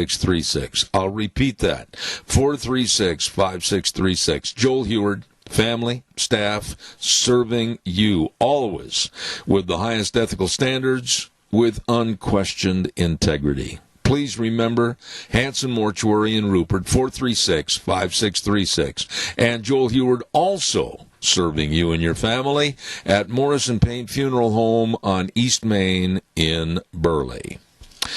And what is it, about 32 degrees outside right now, and it just looks chilly out there this morning. They can say springtime. I tell you what, folks, I've got some warm clothes on here in the studio this morning. I want to remind you, too, at Let's Ride, they've got some new hours that I want to share with you at 270 Highway 24 between Rupert and the World. Yes, and a telephone number. I urge you to call. Their new hours they're closed on Mondays, and Tuesday through Friday open 9 to 5, Saturdays 10 to 2. And the reason I want you to know the hours is, or the telephone number at 436-4771. Call, and now is a perfect time if you have four-wheelers to get your service work done for the spring and the summer. They are offering 15% off on all the service work at their wonderful service department at Let's Ride. Where are they located? 270 Highway 24 between Rupert and the World. Again, that telephone number, 436-4771. Let's Ride, where the fun is sold. Really good people. Ladies and gentlemen, right now we're going to go to the phone line as I just about tipped over a cup of coffee and everything else on the table here this morning, and we're going to be talking to the co-founder of Abide and the CEO of Abide, and his name is Neil Alston. Good morning, sir. How are you? I'm doing great, Rob. It's a pleasure to be on your show this morning. You know, when I saw the information sheets come across my desk in regards to Abide and what it is and what it does, and I'll tell you right up front that this program, even though it's a all-topic talk show, it's based on Christian principles and will remain that way until I decide to pull the plug. Tell us a little bit about Abide, what it does, and what you do. No, that's a great question. You know, I was at Google for several years, and I just saw how necessary it was, how helpful it was to bring people just core biblical values in a way that was going to help them reflect on what was true in their life, and also deal with all the stress, the anxiety, the sleeplessness that's going on in our society. And so we launched this and have we have over 1 billion minutes of time people spend reflecting on how to just release stress and anxiety using things that have gone on for thousands of years with God's Word. And it's been super success and a lot of fun to build out, Rob. Let me ask you, I mean, what's the principle? How do people get involved? What will they hear? I mean, give us all of that, please. Absolutely. Now, what you're going to hear, first off, you can download our app just from going to the App Store or Google Play. You get the Abide app, and what you hear are world-class narrators who take you through exercises on how to be rooted in God's truth in this tough time. And so what you get, you can choose the length of time you want to spend. You get great audio narrations that will take you through just truths from the Bible that will take you through truths of blessing, of healing, of rest and relaxation, and all the way through from morning and the topics you deal with to night to help you put you to sleep. And we've created thousands of tracks that will do this for you, and with some of the best audio narrators, and Rob, you're one of them, but there's a lot of them who work for these great Christian radio networks who have phenomenally compelling and strong and soothing voices that will just take you through these exercises. They take you through how to transform your mind, your reflection time, your body, your perspective on dealing with the anxious things that come to life, as well as dealing with fear, dealing with anger, dealing with tough relationships and counseling on that. And so we have all these guided audio meditations that will take you through that, all rooted in the Bible. And one of the big things on this, Rob, is we're trying to root your mind in how to fill itself with proven ways to deal with this. And one of the challenges that we have is we're trying to battle also the Buddhist mindset that's coming in, where you just empty yourself. What is better than that is filling yourself with what is true. And we've taken that from Scripture because it's worked for thousands and thousands and thousands of years. So the idea here is to posture yourself in something that's worked, whether it's for finances or anxiety or just anything. Biblical truth is a way for you to root and ground yourself in this and practice it, because it works. And it's worked for thousands of years and will continue to work. So that's what we do, and it's been amazing to see how successful it is. We have over 100,000 people every day coming in to experience this. Wow. And the testimonials are powerful. I mean, that's what is so amazing. We have Grammy Award-winning singers who come in and listen to this content because it helps them. We have CEOs of companies. We have people who are moms and dads, who are grandmas and grandpas, and people who are doing this with their kids. And I think that's what's been so exciting, is seeing people with their children who are even putting their kids to bed with stories from Scripture, and the kids wake up in the morning and say, you know what, I couldn't sleep the night before because I was anxious, and I hear this, and I got a great night's rest, and I feel refreshed, and I feel also just encouraged to be able to live through what is hard in life because I know these truths, and I'm healthier because of it. So I think that's what's been so exciting about this journey, is just seeing how it's making people healthier, stronger, and more able to respond in positive ways in all the stages of life they have. It's been a great journey for us. Let me just say this, Neil. I know it might have been a slip of the tongue, but I don't know Rob. I'm Zeb. And I had no idea who you were referring to there for a minute. I was lost. Anyway, I want to ask you a little bit more about the program itself. Now, when you came up with this idea to help turn to God in crises, I would imagine it was probably met with a lot of leftist opposition. Have you faced that, like what we heard happen to Mike Lindell yesterday in the Rose Garden at the White House? You know, Zeb, actually, it has absolutely happened, and we face a lot of opposition to this from the left, frustrating opposition. Schools are trying to teach your kids to be Buddhists. I mean, we see this. My kids go to school, and they teach them Buddhist meditation and not biblical meditation, which is about filling your mind with God rather than emptying yourself. We see this in even the partnerships that we try to have. When you try to post yourself on Google and Apple, they do not seem to want to promote the Christian version. They'll promote the Buddhist version all day, but not the Christian version of this. And so we faced a lot of opposition, whether it's in government institutions, organizations from the iPhone to Google to all these places who seem to want a different agenda. I would say that's absolutely true and something that we see every single day in our work. Neil, how can we turn this thing around? I know you're doing all you can through this program called Abide, but, you know, I'm amazed. I really am amazed. I'm an old man. I'm 72 years old. But I am amazed that in my lifetime, from when I was a teenager and the Saturday Evening Post still had covers on their magazine that showed families walking to church and families praying together or families sitting down and having a Thanksgiving dinner dinner together.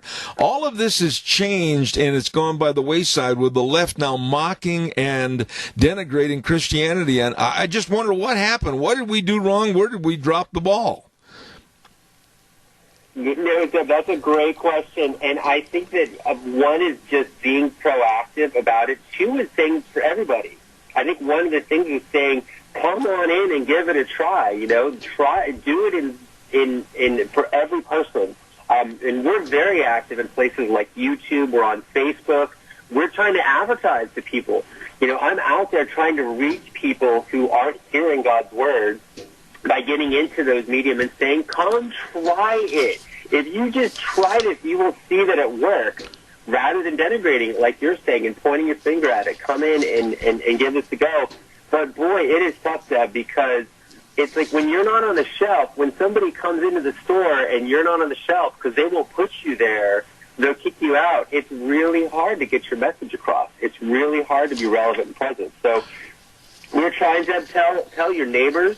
I think that's one of the things that we do. We live in San Francisco, and let me tell you, we're up and down telling our neighbors to be part of this, to try listening to God's word. And it is surprising when people do it how much impact it has and transformation it has. But, boy, it is it takes being active. It takes being out there. It takes being willing to share the message, because I'll tell you, otherwise you get drowned out by what's coming. I would agree with you. You get drowned out by what's coming from left, and that's an unfortunate place to be. It's a sad place to be when you lose what has worked for generations and generations because of other agendas.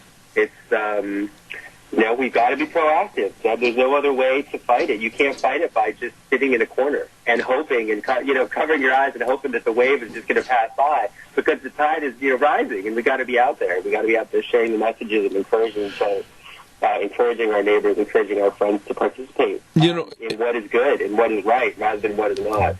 Neil, I firmly believe in what I'm going to say next, and I want to see your response to it. But this is the time, I think, in human history, more so than ever before since Jesus walked the earth, that Christians have got to stand up and say, you want me to turn the cheek? You keep slapping it, because I'm not going to go away. I think that we've got to go on the offense instead of playing defense and going shriveling up in the corner someplace. Boy, it certainly seems like that season. It absolutely feels like one where we need to be, on the offense, and on the offense in media, on the offense in how we talk to our neighbors, and on the offense on how we present what is true, rather than hiding. I couldn't agree more, because there is an overwhelming. I can't even tell you that. Here, let me tell you a little secret. Can I tell you a secret? Because I work in tech. Absolutely. Is there right now thousands of people at Facebook and Google who are testing your listeners to find out what they'll click on and what they'll do and how they'll spend their time. And they're using that, people from MIT, to figure out how to convince you to do stuff. We have all these bright engineers who are spending their life trying to figure out how to get you to watch YouTube and watch Facebook and watch Instagram and do all that stuff. And watch what? What are you going to spend your time on? This is the battle that we face in our generation.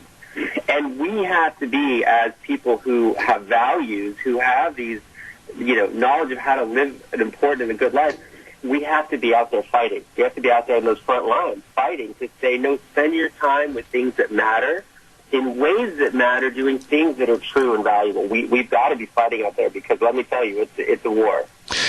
I absolutely, I don't mean to beat a dead horse here on this issue, but I think it deserves more elaboration. But this obsession, and you can see it whether it's on MSNBC or CNN. CNN is a very negative culprit against this obsession to do away with God and anything with Christianity. And it's so scary to me, because I just absolutely shudder to think that the left would regain power through the White House and an administration that would denigrate and totally trash all of God's principles. Well, it is, and it's really unfortunate, because it's denigrating a lot of people in the U.S., right? It's denigrating the beliefs and values of this country. when you look at what it was founded in. And so I'm with you in that, and I think that it's a trend that is really one that we need to just continue to get out front of. And demand, as an audience, too, is just demand fair treatment, right? Like, just, don't watch. If it's not something that's going to give you fair treatment, if it's not something that's going to give you the true story. So I'm with you in that, and boy, it's a tough path to be on, because it's hard to be that, when you're treated that way, and you're isolated, and people look at me in Silicon Valley when I say that I'm working on this. If I say I'm working on a meditation company, people will say, "Oh, that's so great! You're helping me with health and wellness." If I say I'm working on a Christian meditation company, people look at me cross-eyed. Oh, boy. And they say, "Well, I guess you're going to waste your time on that. Go ahead and waste your time on that." And it's such a mindset weirdness that happens out here, Deb, that it's a tough battle. I got to say, we got to continue to be in the front lines, and I'm encouraged just by your activity in this too, to be out there, trying to encourage people to fight for what is right and what is valuable and what is good and what is just in this world. Because boy, there's a lot of crazy going on there. Neil, you just mentioned something, and I got to ask you more about this. You're out there on the left coast, the west coast, and in California, and they are having multiple problems right now with liberal leadership at various cities, whether it's San Francisco or L.A., etc. And all they have to do is look out their window and look at the homelessness situation and look at all that's going on with negativity. Can't they see that they may want to return to a higher power and get down on their knees and ask for help?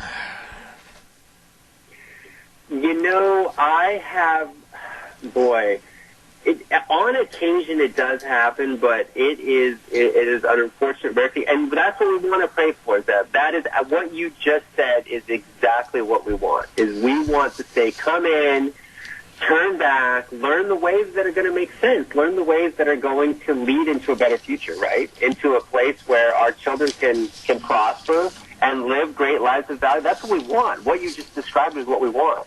And so at Abide, that's what we're trying to encourage, is to say, come in, hear the word, hear what is good, and try it, apply it.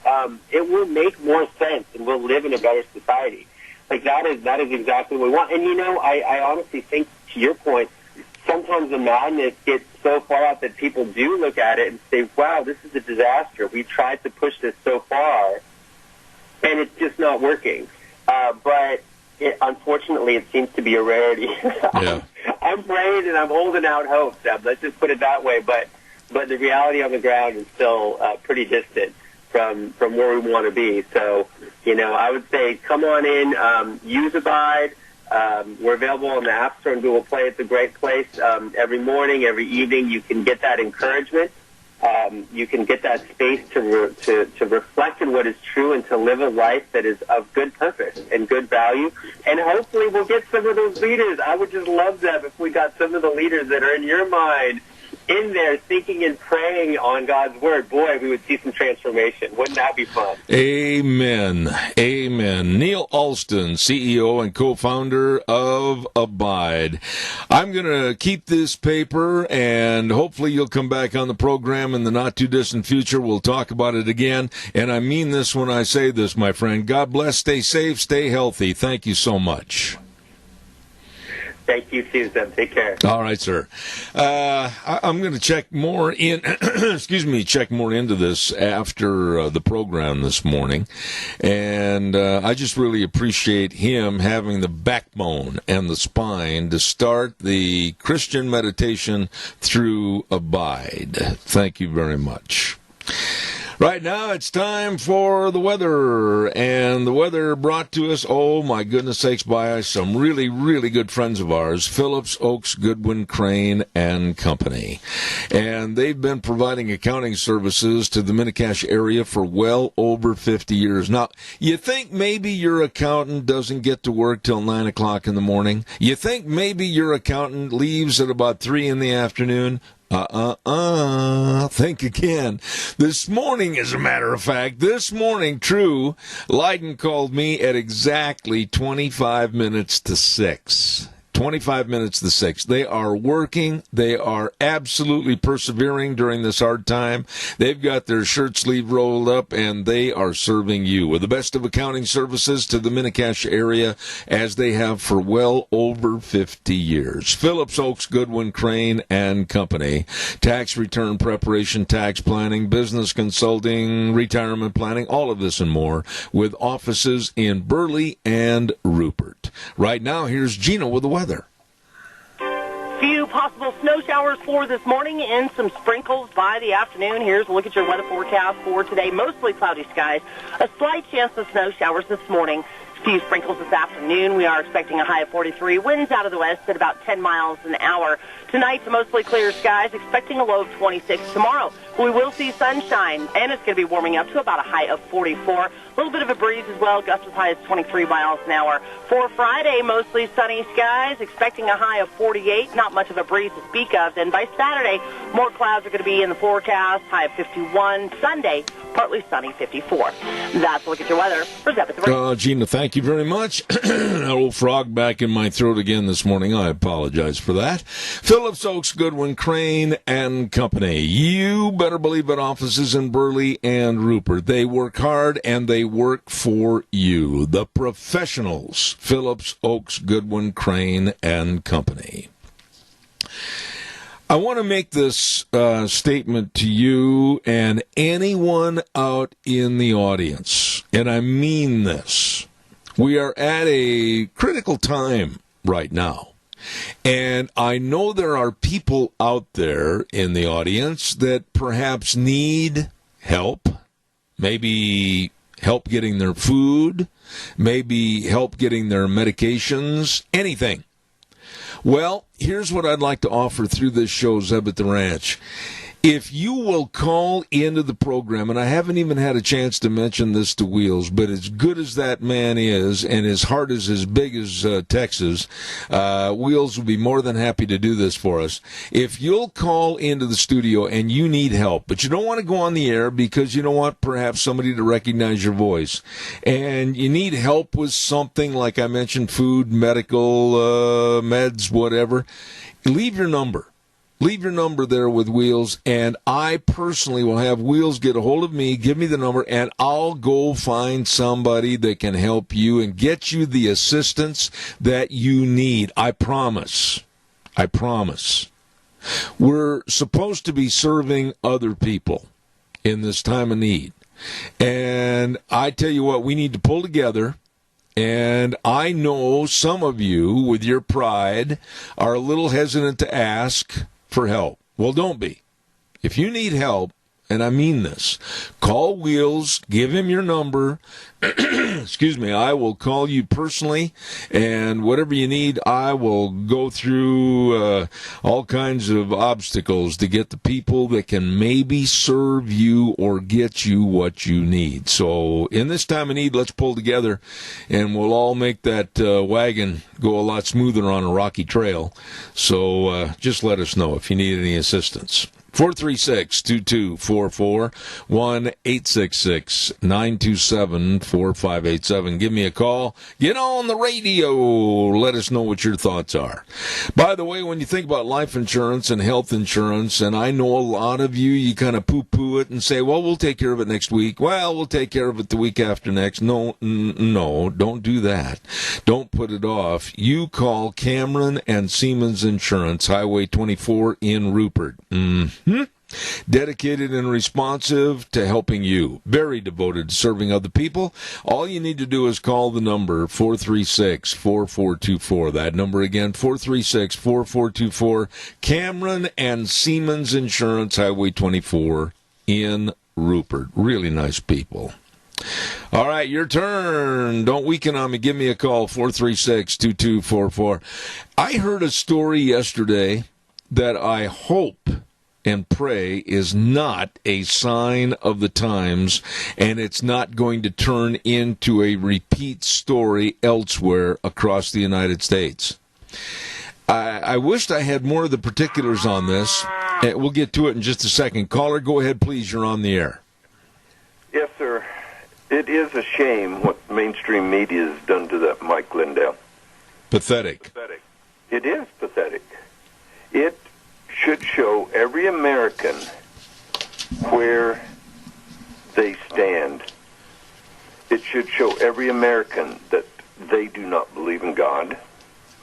It should show every American that when someone offers to help, that they degrade him like that. It should show every American not even to listen to them because they are propaganda.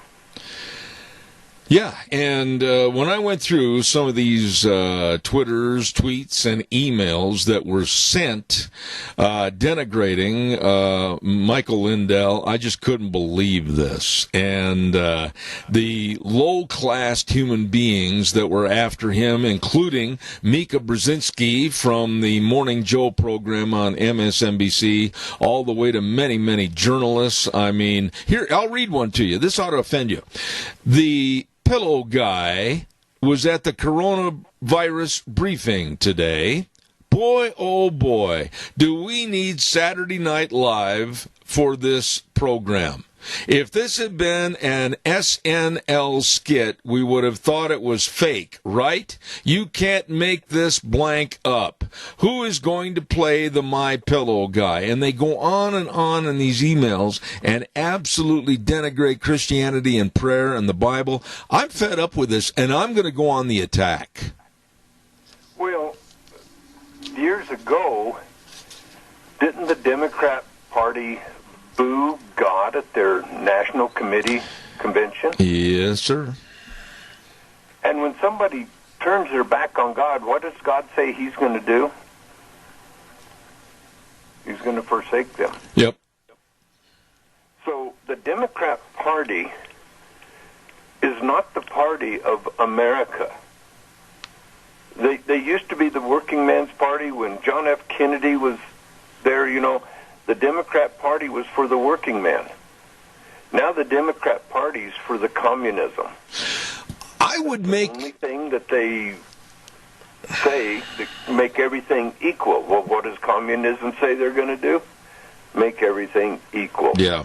I would make a bet with you, and I think you would not take the bet, you'd agree with me, that if Billy Graham, great evangelist, was going around the country today, and he would, you know he would be going out and doing all he could to help bolster people's attitudes in a time where we really need help. I'll guarantee you that if he were here today, I would bet you all the steak dinners you could handle that the left would be going rampant and trying to bite him like a python or a cobra and run him out of Dodge City. The hate for Christianity and people like that is just absolutely the worst I've ever seen it. It is. It is. They've taken God out of the schools, but yet now they want to have prayer rooms for the people in schools that practice the Muslim religion. Okay. Yeah.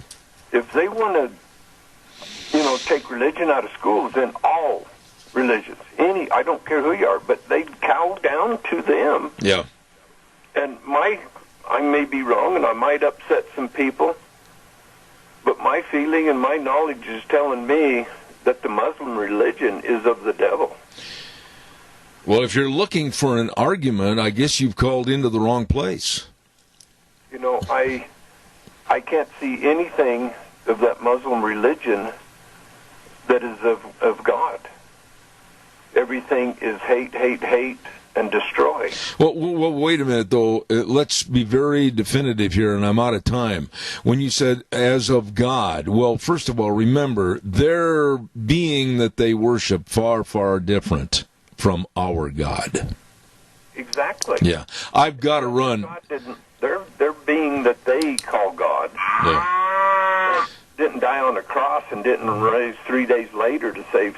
He has died and is dead. That's absolutely right. Doug, I got to run. I'm so late, buddy. Appreciate your call. Thank you so much. Caller, I'm going to give you 30 seconds. I'm way late, but I want to hear what you have to say. Fast, real fast. Okay, Zeb.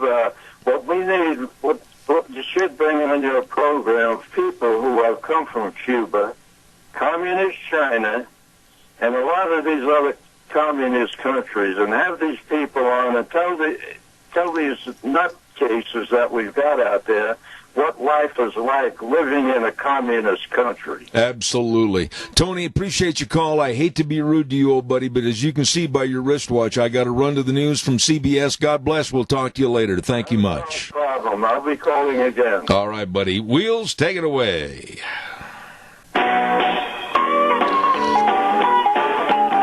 Oh, welcome back, and thank you very much. Zeb at the Ranch on April 1, April Fool's Day, as a matter of fact. And we're very appreciative of our friends at Burley Physical Therapy and Rehabilitation at 1263 Bennett Avenue, Suite 2 in Burley. In this time of crisis, they are serving you to get you over the aching and pain, and call them at 678-1191. And, of course, Greystone Crossing Independent Senior Living. And I keep telling you folks every day what a blessing they are with a phenomenal, beautiful facility serving you at Greystone Crossing. It's been months ago that we took the tour over there and after a lunch bunch meeting, and they have built absolutely a place for seniors to reside and live the good life with their friends. And you talk about preparing wonderful food, 3 meals a day, plus, of course, housekeeping and snacks. They really care. And right now, they want to urge everybody to remember it's a very safe place, a very great place for seniors to reside, and it's right there on Al Fresco Road, 21st Street, for those that don't know, just a mile east of Walmart. Call them, and they'll arrange for an appointment to show you the property at 650-4979. That number again, 650-4979, Greystone Crossing Senior Living, 1221 21st Street in Hayburn. Wonderful people. I want to also remind you about our friends at 7K Metals, silver purchases, absolutely to help yourself build your financial security and future. I urge you to get a hold of 7K Metals and the people in charge, Lon Hardy at 312-8699 or Sharon Wilmot at 430-3259. Please tell them I told you to call, because this is a great opportunity for you to build your own security bank and also a valued treasure for your loved ones in the future. Silver purchases through 7K Metals set right to your home. Contact those folks today, Lon Hardy and Sharon Wilmot at 7K Metals. Right now, let's go to the phone line, and with us from the Pacific Legal Foundation, another one of their great attorneys, Jim Manley. How are you, Jim? Good morning. Good morning. Glad to be here with you. Jim, I got to be honest with you, through all the hubbub that's taken place over the last couple of days, I'm not sure. I lost some of the information sheets, but I think we're going to be talking about moms-to-be and how they're affected because of a lack of hospital space. Is that correct? Yeah, I mean, it's hard. It's easy to forget that, you know, the world is still going along just as it normally does, and babies are ready to be born, whether there's a virus on or not. And so moms are struggling to find a safe place to deliver their babies now more than ever. And so, you know, we've seen this virus highlight some of the ridiculous restrictions that are in place, and birth rights are one of the areas where the virus has made things more difficult, and regulations have only added to those problems. You know, I had not been aware of this problem until I read this information sheet. And again, Wheels, the feedback, please. But I understand that if anybody out there in the audience, in my audience, or anywhere across the United States is expecting a baby very soon, they better be cognizant of what might be available or not at the local hospital. Is that correct?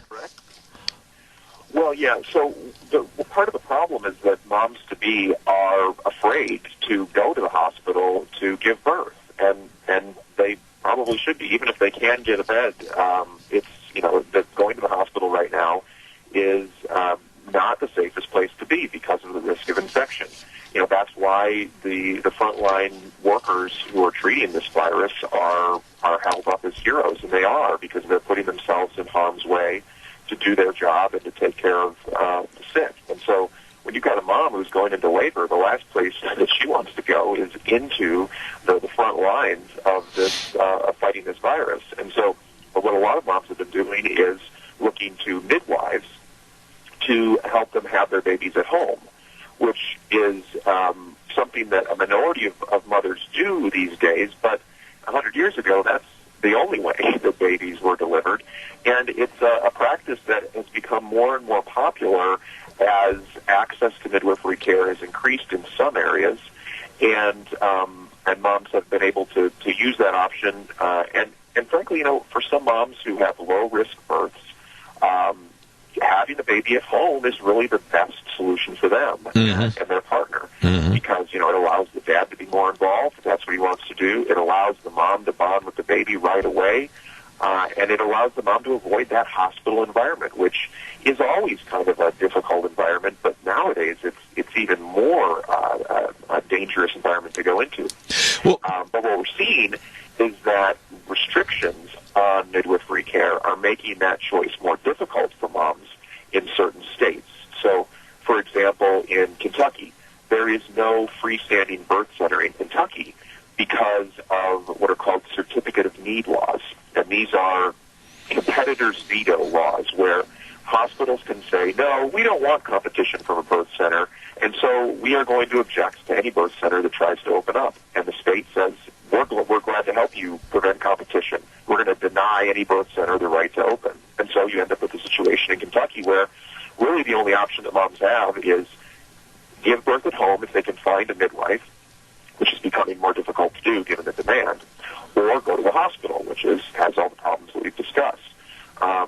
And we've seen states roll back some of these certificate of need laws in response to the crisis. But the response for moms has been a little bit more slow, and it's too slow to really address this problem that is coming to a head for these moms to be. Yeah, Jim, let me ask you this question, and again, I apologize for my lack of knowledge on this subject, but what about midwives themselves? Are they subjected to having to have a degree or a certificate or some kind of schooling? I mean, what are the qualifications, if any? Yeah, so midwives are healthcare professionals, and midwife literally means with woman. And so midwives provide a whole range of healthcare services to women. Generally, their primary practice is helping women to get through the prenatal and postpartum period and the birth. And so you've got different kinds of midwives. There are nurse midwives, certified nurse midwives, who have nursing degrees, master's degrees in nursing, and generally work in the hospital setting. And then you have certified professional midwives, who are what are called direct entry midwives. And that means they don't necessarily have to have a college education. What they have to have is deep practical knowledge, a long period of clinical training, and particular training in out-of-hospital births. And there are about 35 states that allow certified professional midwives to practice. But there are other states put limits on the ability of certified professional midwives to practice, and so deny women in those states a real choice between a birth center birth, which is a freestanding medical facility that's just for births, a home birth, or a hospital birth. And women should really have all of those options available to them so that they can pick the option that's best for them. But these occupational licensing laws in states that don't recognize the certified professional midwife credential is denying women choices in those states. Well, Jim, what about changing this? I mean, so that you'd have basically a universal acceptance of midwives from all 50 states. Is that impossible, or does it have to go through the president's office with the stroke of the pen, go through the House and the Senate? How does this get changed so that women can be more protected, especially at this time with the coronavirus? Well, this is ultimately a state-level issue because states are the ones that are issuing the licenses for people to practice medicine. And so, you know, one thing that the state of Georgia has done is and other states is lift requirements for having a license from that state. But Georgia is one one of those states that requires midwives to be nurses. And so Georgia is still not allowing certified professional midwives to practice in that state, even though that change happened only about 5 years ago. Up until 2015, certified professional midwives were practicing in Georgia, caring for women, providing excellent care. And in 2015, Georgia changed its rules to deny women that option to choose a certified professional midwife. And they're still sticking to that decision, even in the face of this crisis. And Georgia goes so far as to prevent certified professional midwives from even describing themselves as midwives in the state. And so we actually represent a certified professional midwife who sits on the board of the North American Registry of Midwives, the group that grants that title. And she lives in Georgia. She's licensed as a midwife in Tennessee. And this board of nursing there has told her, you may not even call yourself a midwife. Even when you're advocating for midwifery care, even if you're not practicing midwifery, you can't even utter the word midwife, or we will fine you $500. That's how extreme this regulatory animus is against certified professional midwives in some states. And so it's something that has to change state by state, and until your state legislature takes up that issue, the women in your state, wherever you happen to be, are not going to have that option available to them. And I was reading in the article that was given to me that absolutely the benefits of more midwifery could help lower the cost savings to the couple having the baby, and it would be a better and much more comfortable environment for the mother and the newborn. Why aren't more people standing up and shouting absolutely to get behind you and what you're trying to do? Yeah, I mean, the estimate from the University of Minnesota School of Public Health is that greater access to midwifery care could save $4 billion off the top of the cost of birth in this country. This is something that's actually deeply personal for me. Both of my kids were cared for. My wife was cared for by a midwife while she was cooking up those babies, and it's a different model of care. It's more personal. It's more reactive to what the woman needs, and it is less expensive to do a birth center birth than to do a hospital birth. And I've seen that on both ends. We did a midwifery birth in a hospital, and we did a midwifery birth in a birth center, and I can tell you from firsthand experience, it saves money to do a birth in a birth center because, ultimately the assumption that midwives apply is that pregnancy is not a sickness. It is a normal state for women to be in.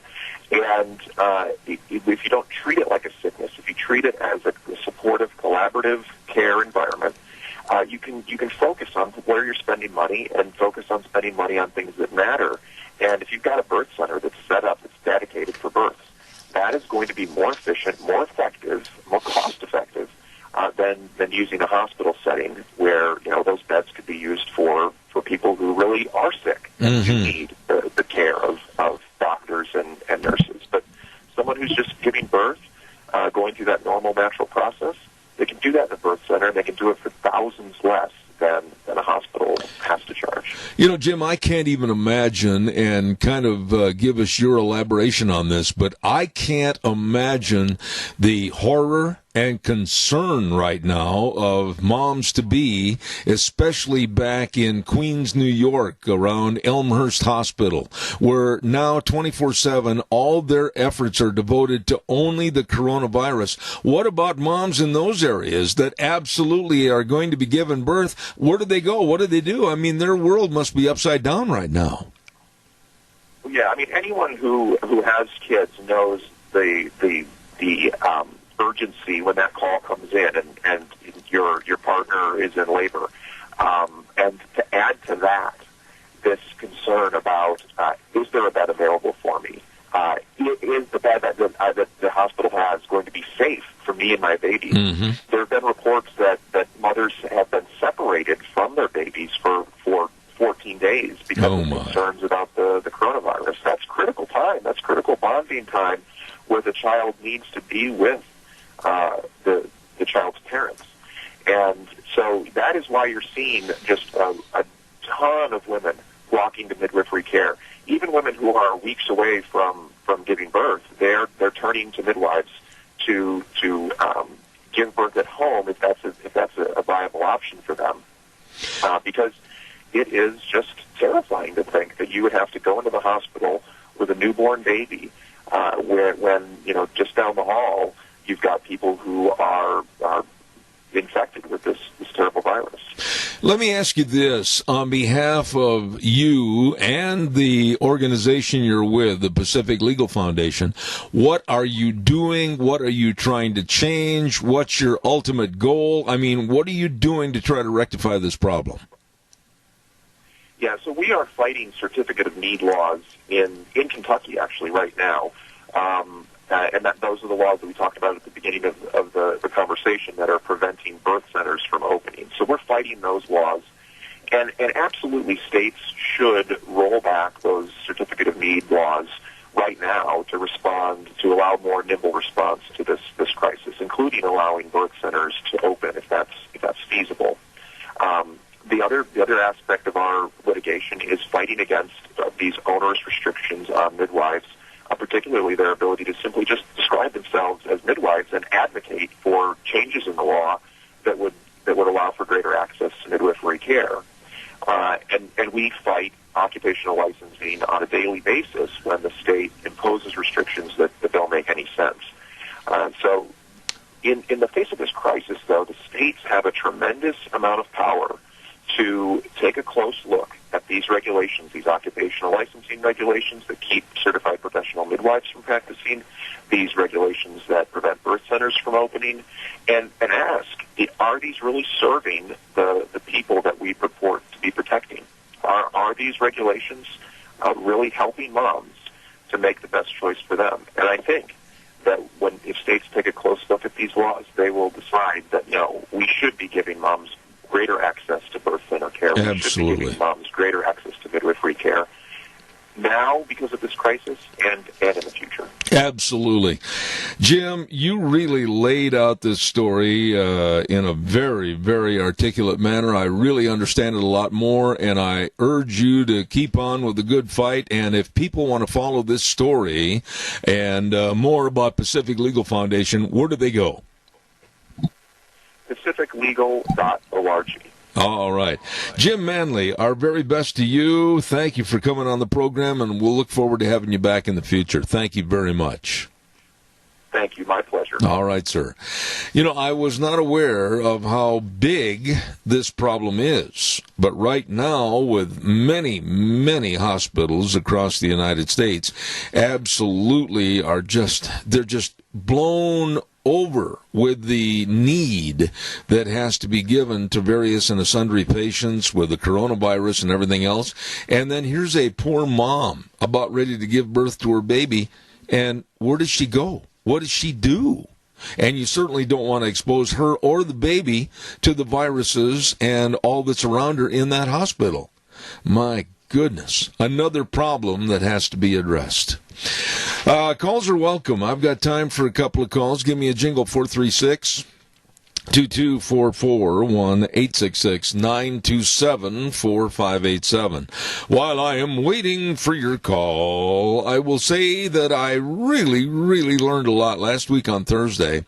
I had Curtis on the phone from Patterson's Electronics at 421 East Main in Burley, and he started talking about everything, the Pioneer Next or Network Entertainment Experience line of receivers, and he was going through everything, and I was sitting there trying to take notes, and I was trying to learn everything. I'm telling you, these people are the electronics headquarters. They know, and they can help you. They've got everything, all the cables, and they've got all the TVs and the home theater systems and the car stereos and the speakers, surveillance cameras. Oh, my goodness.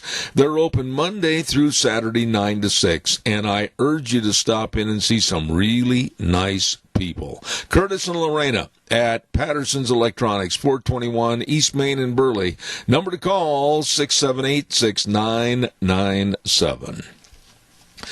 All right, your turn. 436-2244, 1-866-927-4587. You want to know how basically messed up our world is today? I'll give you an example where right is wrong and wrong is right. Listen to this. And I wished I had more on the names and particulars, but it was given to me kind of at a spur of the moment this morning early. There was a grocery and supply store, and there was a gentleman that was staying there kind of as a night watchman and then also as an employee. And long story short, he heard some rumbling and thrashing and crashing. Well, 3 masked individuals were trying to break in and rob the place. And so this guy grabs a pistol that he had legally and fires it as warning shots, and one of the bullets hit one of the burglars and wounded him. So you go to yourself, well, these guys were trying to commit a crime, one guy got shot, big deal. That's my feeling. But it didn't work out that way. Now the employee is in jail. And he's looking at a minimum $25,000 bail, and he might get 20 years in prison. And the police told this guy when they apprehended him, and he's the innocent guy, the guilty ones, they got away. The one guy that was wounded was treated. He'll probably get off of it. The police told the guy that was staying there as kind of a night watchman, you should have run out the back door. Well, you talk about opening up you take whatever you want attitude by thievery and criminals in this country. Well, don't you worry, crooks. You go in, break in. Nobody's going to hurt you. Those people are going to run out the back door. Have you ever heard of anything so insane in your life? People cannot protect themselves. They can't protect their property. And the bad guys come out the winners. The bad guys come out the winners. And here sits this employee that was trying to protect him and the store and the products in the store, and he's in jail and may get 20 years in prison. Something is radically wrong with this picture. I want to remind you, next Monday, I said it earlier and I want to repeat it again, we're going to welcome back a dear friend to this program, and that's the lovely Miss Vicki at Vicky's Country Gardens. We're going to start things up next Monday at 10:30 for her country gardening and summer lawn help and all that kind of thing. She's got the answers for everything, and that's going to take place at 10:30 on next Monday, our starting date.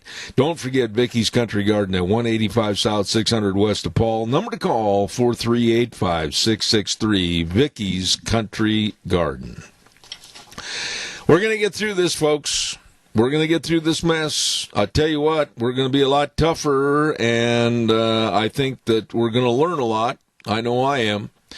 And we're going to present, I think, a much more clear, comprehensive picture as to where we want to go and how we're going to get there. But remember, I still think the number one thing is prayer. And next Wednesday, on the 8th of April, we're going to celebrate an Easter service that maybe you can't get to a church because they're mostly all closed. And we're going to have a little denominational Easter service right here at 10:30 next Wednesday, April 8th. And I hope you'll tune in and be a part of it. Thank you very much. Right now, we're going to send it over to my old buddy Wheels, and we're going to have our break at the bottom of the hour and then come back with a good friend of ours, attorney Jim Herson, in just a few minutes. And now, back to Zeb at the Ranch on AM 1230 KBAR. To reach Zeb, call 436-2244 or toll free 1-866-927-4587. And now, here is Zeb Bell. Thank you much. I want to remind you about Lee's Furniture, Floors, and More and our dear friend Jeff. And I really emphasize that because he is a dear friend, and he is trying to serve you. They're going to be open Monday mornings, Tuesday, Wednesday, Wednesday, Thursday, Friday, 9 to noon, but it's limited hours, and you call ahead first for appointments. He wants to keep on serving you with absolutely the best in furniture, absolutely all your carpet needs, mattresses, you name it. The number to call Jeff and make sure that you get taken care of for the beautification and the comfortization of your home, 878-2341. That number again, 878-2341. And keep in mind, too, they've got all the lift recliners, the medical lift recliners, starting at just $5.99. And I urge you, they're trying to do the best they can for you at this critical time at Lee's Furniture, Floors and More, 459 Overland in Burley. Right now, let's go to the phone line, and a man that absolutely is always welcome on this program. He's an attorney, political analyst, singer, you name it, he does it. Good morning, James Herson. How are you? I'm doing well, Zeb. How are you doing? We're great. As a matter of fact, I have been blessed by God. We haven't left the ranch. Literally, we've been here at the ranch for about 2 weeks. And because of our age and some underlying health problems for both my wife and myself, we're heeding all the warnings. But we're doing great. Well, it's nice to hear, that you're happy at the ranch. But, out here in Hollywood, there's a guy who lives in an 8,000 square foot, $10 million mansion. He's got a 20,000 square foot estate. He's got a garden, a swimming pool, and he's suffering anxiety. And this is one of the celebrities in Hollywood. James Corden says that he's suffering anxiety being cooped up in his luxury mansion. Oh, my goodness. But, for most people are chipping in and doing what they've been asked to do, keeping their distance. In Hollywood, of course, wearing their designer surgical masks, that sort of thing. I tried to order a mask, so they sent me a Lone Ranger mask. So that doesn't really totally protect me, but I can say hi-ho silver, so that's good. I got to ask you, James, you're right down in the middle of what could be another epicenter, if you will, of problems. But these people in Hollywood or in that industry, I use the old saying, cowboy up. They don't know how to be tough. They don't know in general how to really relate to situations and really man up and do the job. Am I wrong, or are they a bunch of wusses? I think you're absolutely right. Look, these are people that are pampered. They're surrounded by an entourage that tells them that everything that comes out of their mouth is brilliant. And so that's why they say such idiotic things. And they're focused on a scapegoat, which, of course, is in their minds is President Trump. There are all kinds of outrageous things appearing on the social media from Hollywood people, telling Trump to resign and that this is all Trump's fault, despite the fact that if it were not for Trump, this would be much worse, because Trump back in January had the vision to shut down travel, which they panned, which the left attacked and said was racist. They shut it down because of Trump's vision. And then he's put together the task force, and he's being criticized by some for going along with the medical professionals too much. But I think the president, just like basically all people in power, know that if they're going to be criticized for anything, it would be for not being strict enough. So you see governors like this miserable governor of Virginia, he immediately says that his state will be in lockdown till the end of June, which is a ludicrous statement. But for him to do that and issue an order like that, he's saying, well, look, I'm even more strict than the other governors. And so, unfortunately, we have a sort of a strictness bidding war going on among, and especially we're talking about those blue state governors and blue state blue city mayors who have an autocratic, basically a dictatorial bent anyway. So, the old Lord Acton quote that absolute power corrupts absolutely. We have to be very cautious right now with this one-size-fits-all approach. And we see, for example, them looking overseas, where in Austria they have now made it mandatory in certain circumstances to wear the masks. And in India, they basically ordered people to stay in their homes and can only go out on exceptions. And if they're caught on the street, they're beaten.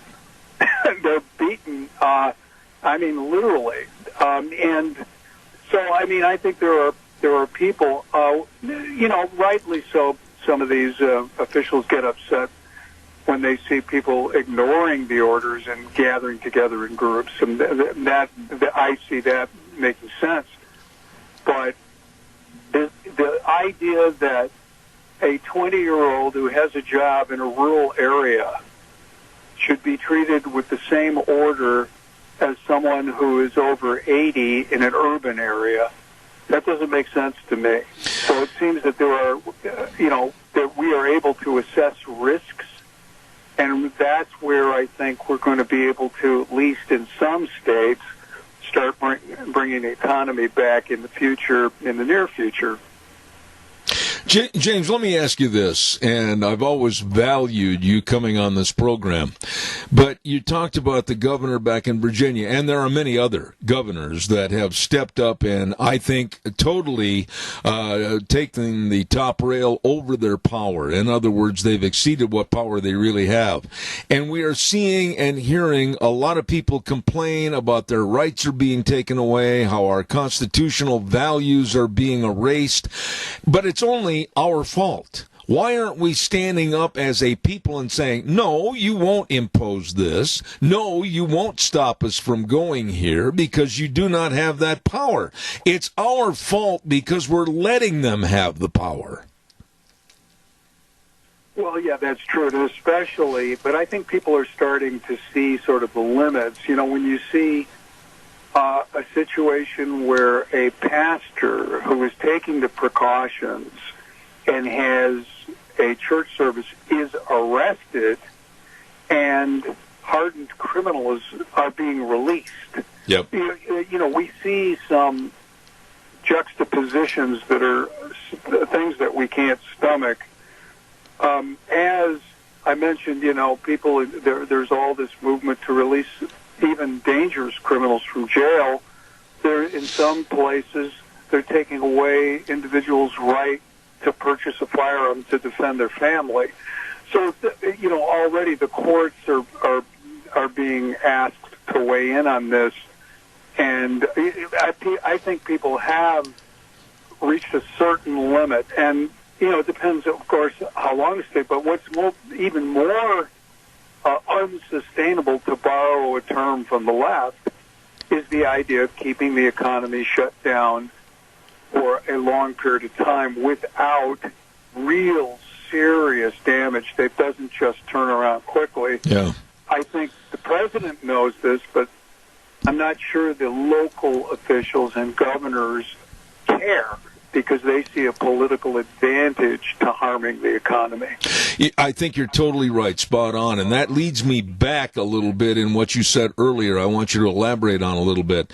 A couple of days ago, we saw many newscasts, and many of which were on CNN and MSNBC, with the various low-class, low-mentality talk show hosts on those programs, denigrate and condemn Donald Trump for having the weekly news or the daily news conferences regarding the coronavirus, and they said he was using it only as an election ploy.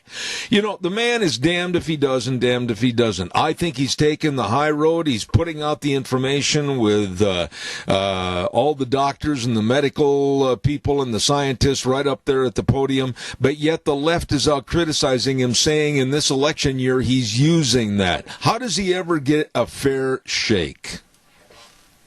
Well, it's clear that he hasn't gotten that, for 3.5 years. He hasn't gotten a fair shake.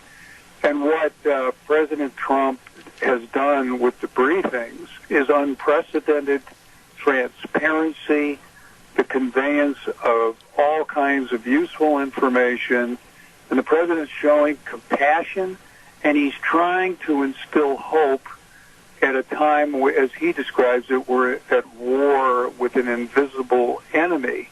And the kind of media that we have, thank God that we had at least somewhat more responsible media in World War II. Because this media, for example, CBS News actually shows footage of an Italian hospital in a report about New York City to try to sensationalize the story. It is despicable. And the things that we see from CNN, and we have seen for 3 years, with unsourced, distorted, deceitful stories and constant insults, and it is CNN now will not show the presidential briefings. The other networks will show them with a kind of a disclaimer, and the disclaimer is basically, don't listen. You can listen to the briefing, you can listen to the doctors, but don't listen to the president because it's misinformation. And the media's been wrong on one issue after another. One of the big ones is this anti-malaria drug, hydroxychloroquine, which, when President Trump said it may be a gift from God, I pray, we should all pray that it is. He was attacked for instilling false hope. Turned out that just a few days after that, the FDA approved it. The Washington Post headline said, FDA approves unproven drug. So they're still attacking a drug where in studies in France, Australia, and all kinds of trials in the U.S., it works in conjunction with a couple of other drugs. There's an Orthodox Jewish doctor in New York that treated almost 700 people in a combination of this chloroquine with an antibacterial antibiotic and with zinc sulfate, a supplement. And he got 100% results with almost 700 people who all had the coronavirus. Mm-hmm. That is so powerful, and that we're going to hear more and more about this combination of drugs. But that's a good example where the media tries to suppress what is, in fact, a potential cure. And the media attacks a potential cure out of their hatred for President Trump. And people in Hollywood say that President Trump, because of his inaction, is killing people. The media is killing people. Absolutely. Absolutely. In listening to that media, the governor of Michigan, she banned hydroxychloroquine. She has now reversed herself. The reason she's reversing herself, the reason she banned it in the first place, was on false information that came from the media. I really think we're going to look back on this period. We're going to learn so much. I hope that we hold some of the people that have really instilled panic, that have really cheerleaded the virus, that have really harmed the ability of our valiant first responders in medicine and health. And many of those are in the media, and many of those are in the Democratic Party. You know, James, let me ask you this, and I'm probably a little bit off track this morning, but I want your opinion on this. Looking ahead to the election, and God help us all, I hope in the summer stages we're going to see the coronavirus in the rear view mirror. But looking ahead to the election, and right now currently what's going on with the deer in the headlights look that Joe Biden had last weekend when he tried to answer questions, couldn't remember the words, couldn't remember the phraseology, absolutely was a lost mind in the interviews. And you read and see the polls that say, many of which, that Joe Biden is easily going to defeat Donald Trump. My goodness, where is this coming from? Tell me. Well, those are the same pollsters that told us that Hillary Clinton was 100% going to beat Donald Trump. This thing, I mean, just recently, Andrew Cuomo, who, when he was in an interview with his brother, started talking about what a great leader and a great statesman Joe Biden is, and they see the same viral videos as we all do. I mean, they see Biden having early onset dementia on camera, and behind the scenes there's story after story about how Democrat leaders are searching for someone to bring in when Biden inevitably has to step down as a candidate.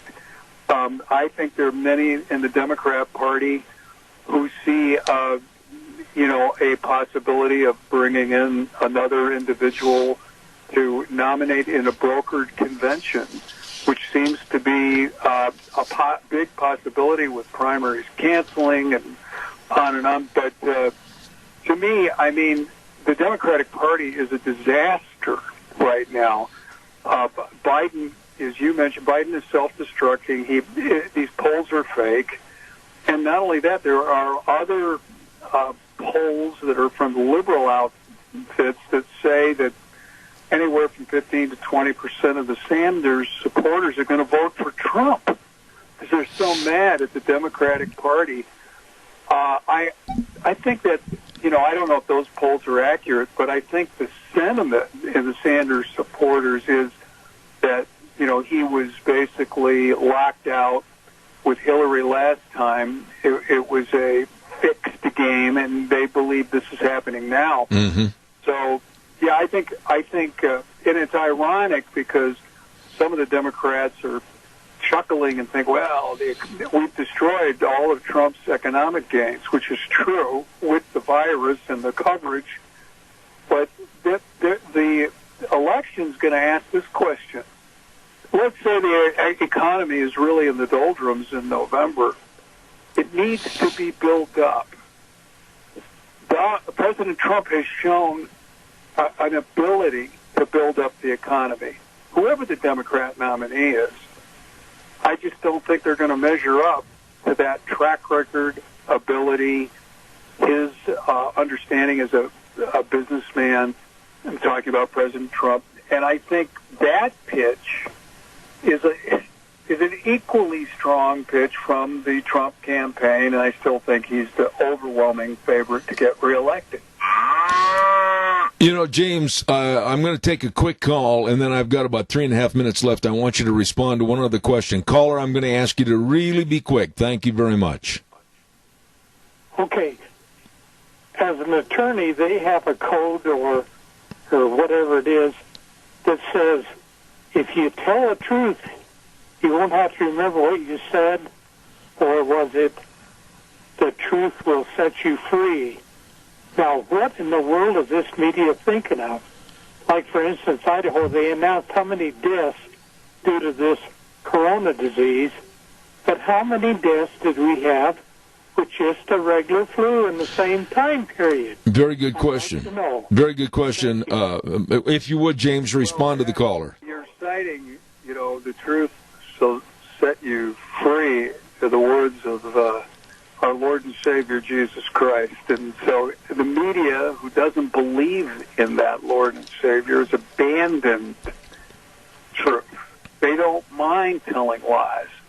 As of the second part, we're always told if we even say the word flu, It's like you can't compare the flu to coronavirus. You cannot. Well, but what about, according to the CDC, they say this season we've had 400,000 people in the hospital for flu complications. 400,000. We've had 24,000 deaths. Are those not American people? Do we not care about them? Can we talk about them? I mean, it's the point is that there is proportionality, perspective that has to be discussed. And what we have is a reactionary kind of one-size-fits-all approach. Absolutely. Out here in Southern California, our governor has shut down all businesses except for those that he says are essential. But, you know, I go into because the food stores are open, so I go into a shopping center to go to food stores that have no toilet paper, and I look around the shopping center, what do I see? I see a jewelry store that's shut down, and I think to myself, if this food store can run and do so safely with social distancing, can't that jewelry store be open? Absolutely. I mean, so it doesn't make sense. It's a, you know, and so then I look at it, it's a panic. So the only difference between a panic and a pandemic is them. And that's what we have in California, too many deaths. You know, you are so refreshing in a time of kind of despair with this coronavirus, and I've got a lot more questions, but I just ran out of minutes. Please, my dear friend, come back soon. Attorney and political analyst and a friend of this program, James Herson. God bless you. Stay safe. Stay well. Thank you so much. And you two stay healthy on the ranch, and I'm sure we're going to win this. And as you said, we'll be looking at it in the rearview mirror with the greatest victory celebration we've ever seen in this country. Amen. Amen. Thank you, James. God bless you. Thank you much. I really enjoy having that gentleman on my program. And like I said, I had so much more that I wanted to ask him about and get his response on, but I just flat ran out of time like I am right now. I want to remind you about Edith's Cafe. And they're located, as you know, at 144 East Highway 81 over by the golf course in Burley. You know, these are some really nice people, and they think about other people. Listen to me. Deanne talked to them this morning, and they want to thank everybody out there in the audience that supports the restaurant business. Not just him, not just their place, Edith's Cafe, but everybody. They want to say a thank you. And, you know, I don't think we take enough time to say thanks to anybody or any group, and I really appreciate that. And don't forget that Edith's Cafe, I mean, you can call in your orders. They've got a phenomenal menu, and they also have a location set up at 2500 Washington across from Fabrical, where they're helping provide food for the truckers coming in and out of the Burley area in southern Idaho. So all I can say is God bless them. Edith's Cafe at 144 East Highway 81 in Burley. They're doing all they can to get us through these rough times, and we salute them at Edith's Cafe. Want to also mention right now, it's time for our weather. And when I say it's time for our weather, I'm talking about our sponsor, Don Scarrow and the crew at Scarrow's Meats. Oh, yeah, 331 North Road, Jerome. Telephone number to call, 324-7657, or you can go to their website, scarrowsmeats.com. Delicious meats. And I'll tell you, go to their website, scarrowsmeats.com. Check all the different meats out for you and your gatherings and any kind of a social event you're going to have in the future. Don't forget Scarrow's Meats. And right now, here's Gina with the weather. Few possible snow showers for this morning and some sprinkles by the afternoon. Here's a look at your weather forecast for today. Mostly cloudy skies. A slight chance of snow showers this morning. Few sprinkles this afternoon. We are expecting a high of 43. Winds out of the west at about 10 miles an hour. Tonight, mostly clear skies, expecting a low of 26. Tomorrow, we will see sunshine, and it's going to be warming up to about a high of 44. A little bit of a breeze as well, gusts as high as 23 miles an hour. For Friday, mostly sunny skies, expecting a high of 48. Not much of a breeze to speak of. Then by Saturday, more clouds are going to be in the forecast, high of 51. Sunday, partly sunny, 54. That's a look at your weather for Zeb at the Range. Thank you, Gina. Brought to everybody by Scarrows Meats, 331 North Road, Jerome. Number to call, 324-7657. They are changing the way we eat, one delicious bite at a time. That's going to wrap it up for me today. We've got some really interesting people coming on the program tomorrow, including my dear friend Bill Bullard at RCAF USA, and from back in the East Coast, Raynard Jackson, talking about race problems, etc., along with our Chamber of Commerce report with the lovely Penny Main, and we're going to have an interview with Nick Greenwell. Oh, my goodness, we got all kinds of things going on. You leave the dial right here. Zeb at the Ranch on 1230 a.m. K-Bar, and then also streaming all over the universe, zebbell.com. We always end by saying the way things were are the way things ought to be, and in God we trust. Absolutely. Tomorrow morning at 8:06. You take care.